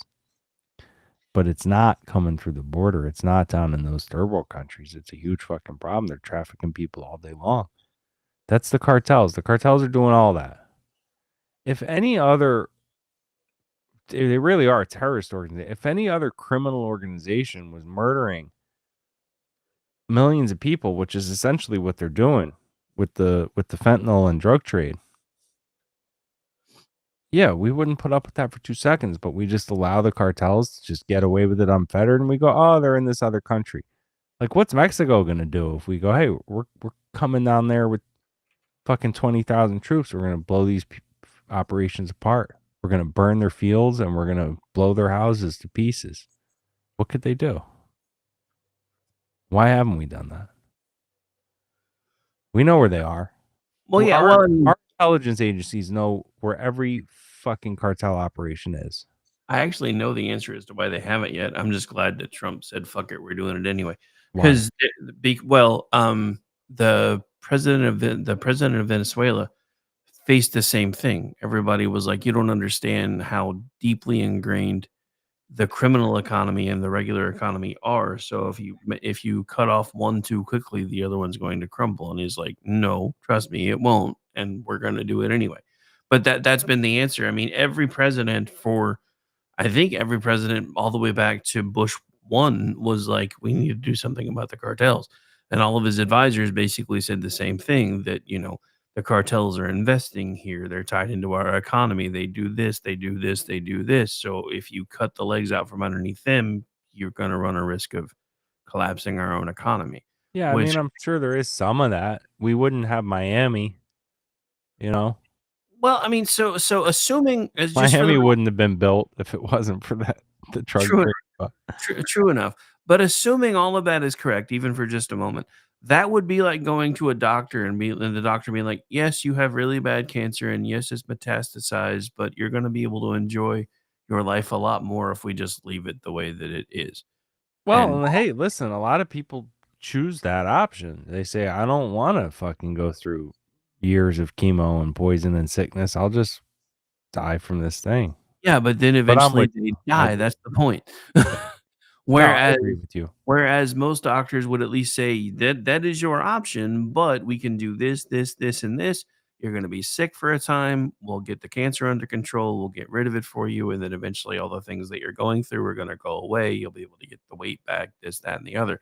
So that's the way that I always look at it. I'm like, so basically what you're saying is we can either live fat and happy until we die, which eventually we're going to, or we can try to do something about this cancer that has permeated our entire country, and then hopefully still be able to come out the other side even stronger. I know which option I'm taking. Now, in my own personal life, depending on how bad it is, I might take the other choice, but I'm not going to be willing to watch the United States of America die just so more people can get more money and stay fat and happy. And I think that's because I know they had that same argument with Donald Trump again, because they had it with him during his first term, and that time he listened. And this time he's like, "No, because all you guys left me fucking hanging out to dry the last time anyway. So we're doing this." One of the other things that I found absolutely amazing was finding out that there are people with secured, like Secret Service details, that we've been paying for forever, that I had no idea we were paying for. Like fucking John Bolton had Secret Service protection. Yeah. Fucking Anthony Fauci had Secret Service protection. Fauci, Pompeo, just pulled all those guys. You want to talk about making the rich pay their fair share? Why don't we start there? Those motherfuckers can afford private security. I can't. Why am I paying for theirs? Well, not only that, like when those debacles happened with the Trump assassination attempts, every talking head for the institution was like, hey, we're Secret Service is understaffed and underfunded. You know, we have no choice. It's like, we need more people. We need more resources. It's like, well, you're using them on dozens of people that don't need it. So maybe that's part of the reason you don't have enough people. Yeah, I'm with you. There's no efficiency. It's all waste. A lot of waste, a lot of inefficiency, a lot of nobody, people just kind of throwing up their hands, being apathetic, going about their day, letting But yeah, things I mean, just run badly. how much money have we already saved annually by cutting these people's security details? Because I know one of them was upwards of $2 million a year for their security detail. Yeah. That is insane to think about. I mean, you want to start talking about cutting waste and abuse? We definitely should have started there a long ass time ago. Not to mention, and this is one of the reasons why I think Donald Trump brought up the External Revenue Service, which has already existed, but nobody's ever talked about it before, not in the way that he did. Now that we've declared the cartels terrorist organizations, that means technically we can seize their assets. For anybody who knows how civil forfeiture law works, if we take it, they ain't getting that shit back. Yeah. Just saying. Please see Miami Vice for frame of reference. Yeah, all that shit went to auction, right? It either went to auction or the cops took it for undercover operations. That's how Sonny and Crockett always got their cool ass cars. Well, I would say even back in the day, I remember guys would have some badass car and they'd be like, I got it at a police auction. They're like, how did you? Yeah, I remember that. I had a friend that was like driving around in some fucking Porsche. Like, how the hell did you get that? The fuck out with like gangster shit. Yeah. Police auction. Got it for $1,000. Like, are you fucking kidding me? Yep. Yeah, listen, there's no reason we should just be allowing unfettered cartel. It'd be one thing if the cartels, that's the thing. They're not just operating in their own countries. That's fine. I mean, look, you could go all around the world and see these criminal enterprises. And it's like, yeah, we're not just going to go clean them all up for all these countries. They all have their own issues. But if there's one operating right at our border and 90% of the criminal activity they're doing is in our country, I mean, it's not Mexicans consuming all that fentanyl. It's us. It's not the people being trafficked. They're being trafficked to us. It's all coming here. So it's not like some separate entity. It's not like they have sovereignty in that case. It'd be no different if there really was. It really is. It's a terrorist organization responsible for the deaths of endless Americans every year. Nobody talks about it. If there was a plane crash tomorrow in Ohio, it'd be on the news for a month. Commercial airliner crashes in Ohio, whatever. We lose 1,000 times that many people to the cartel every year. Nobody talks about it. We just come to accept certain things and think it's normal. Strange. Well, it's strange the way we do that. Yeah, it's I'm saying that's about property taxes and all this crazy shit. How you don't really own your property, whether it's the taxes, whether it's the permitting process, you want to build something or put an addition or anything else. You don't really own your property. And we just accept certain things. Well, that's just the way it is. We'll move on.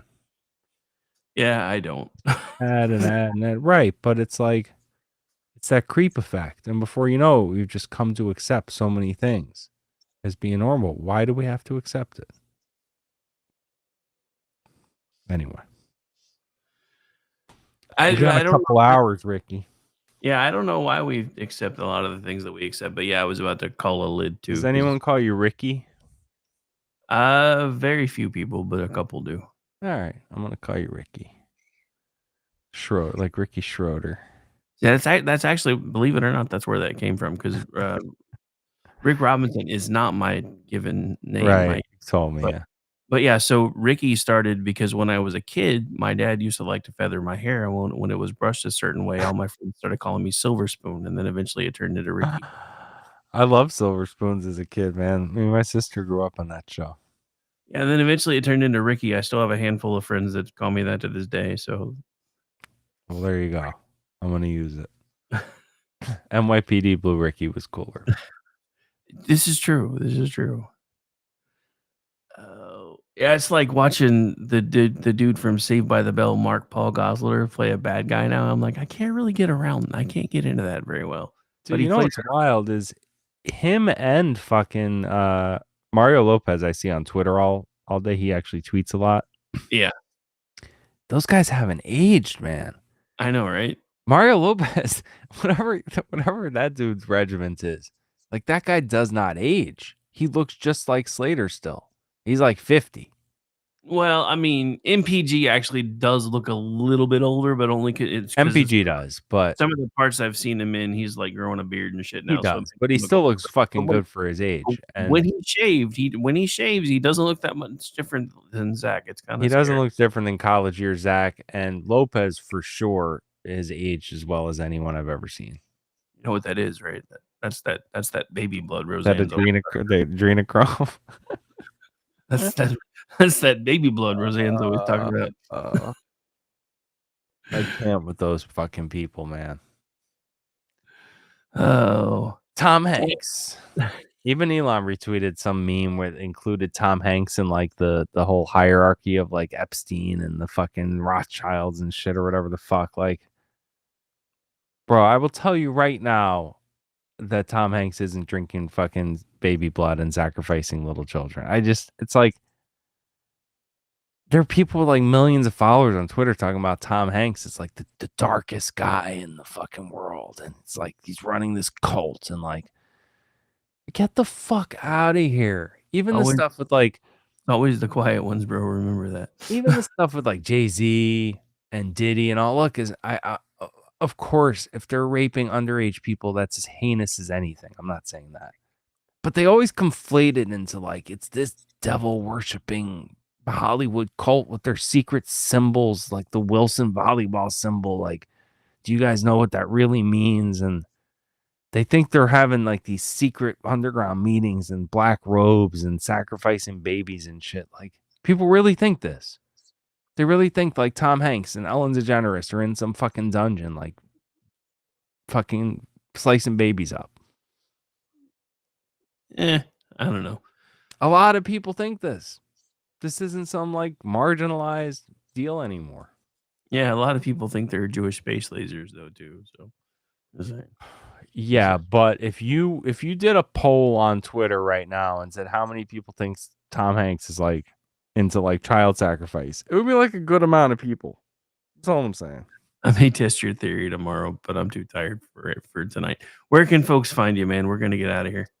You can find me here every other Friday night, going mental with Ricky motherfucking Robinson. You can find me in the club, bottle full of bud. You can find me on Twitter at JohnCats79.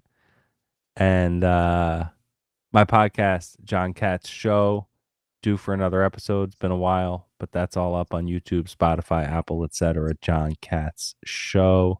Due for another episode, he says. More like due for 6.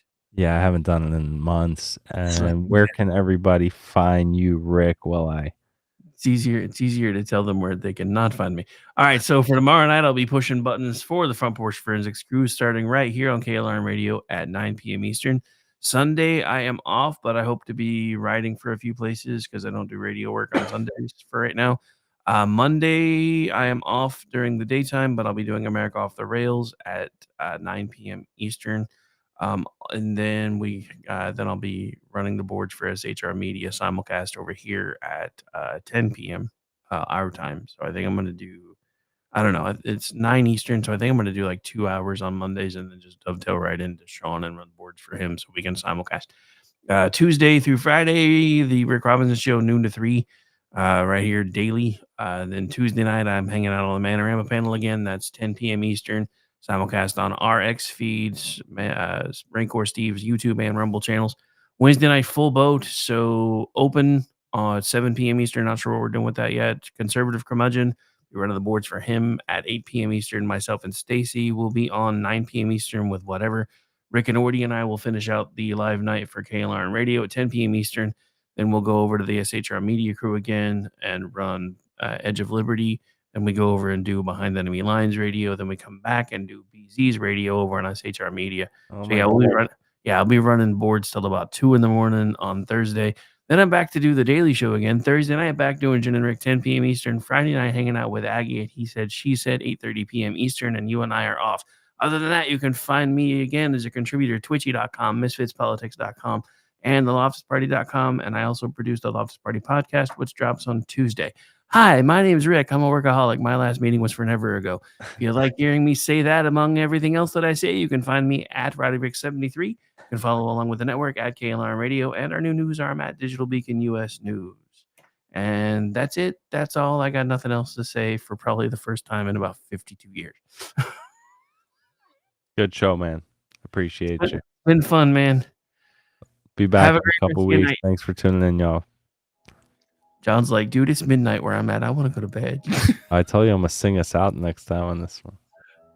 Yeah, I know. I'm still waiting. I gotta pick it up at the right note.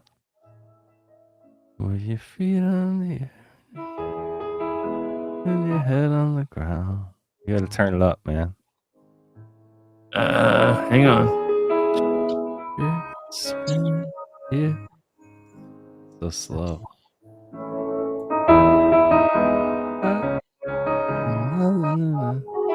Ask yourself, where is my mind?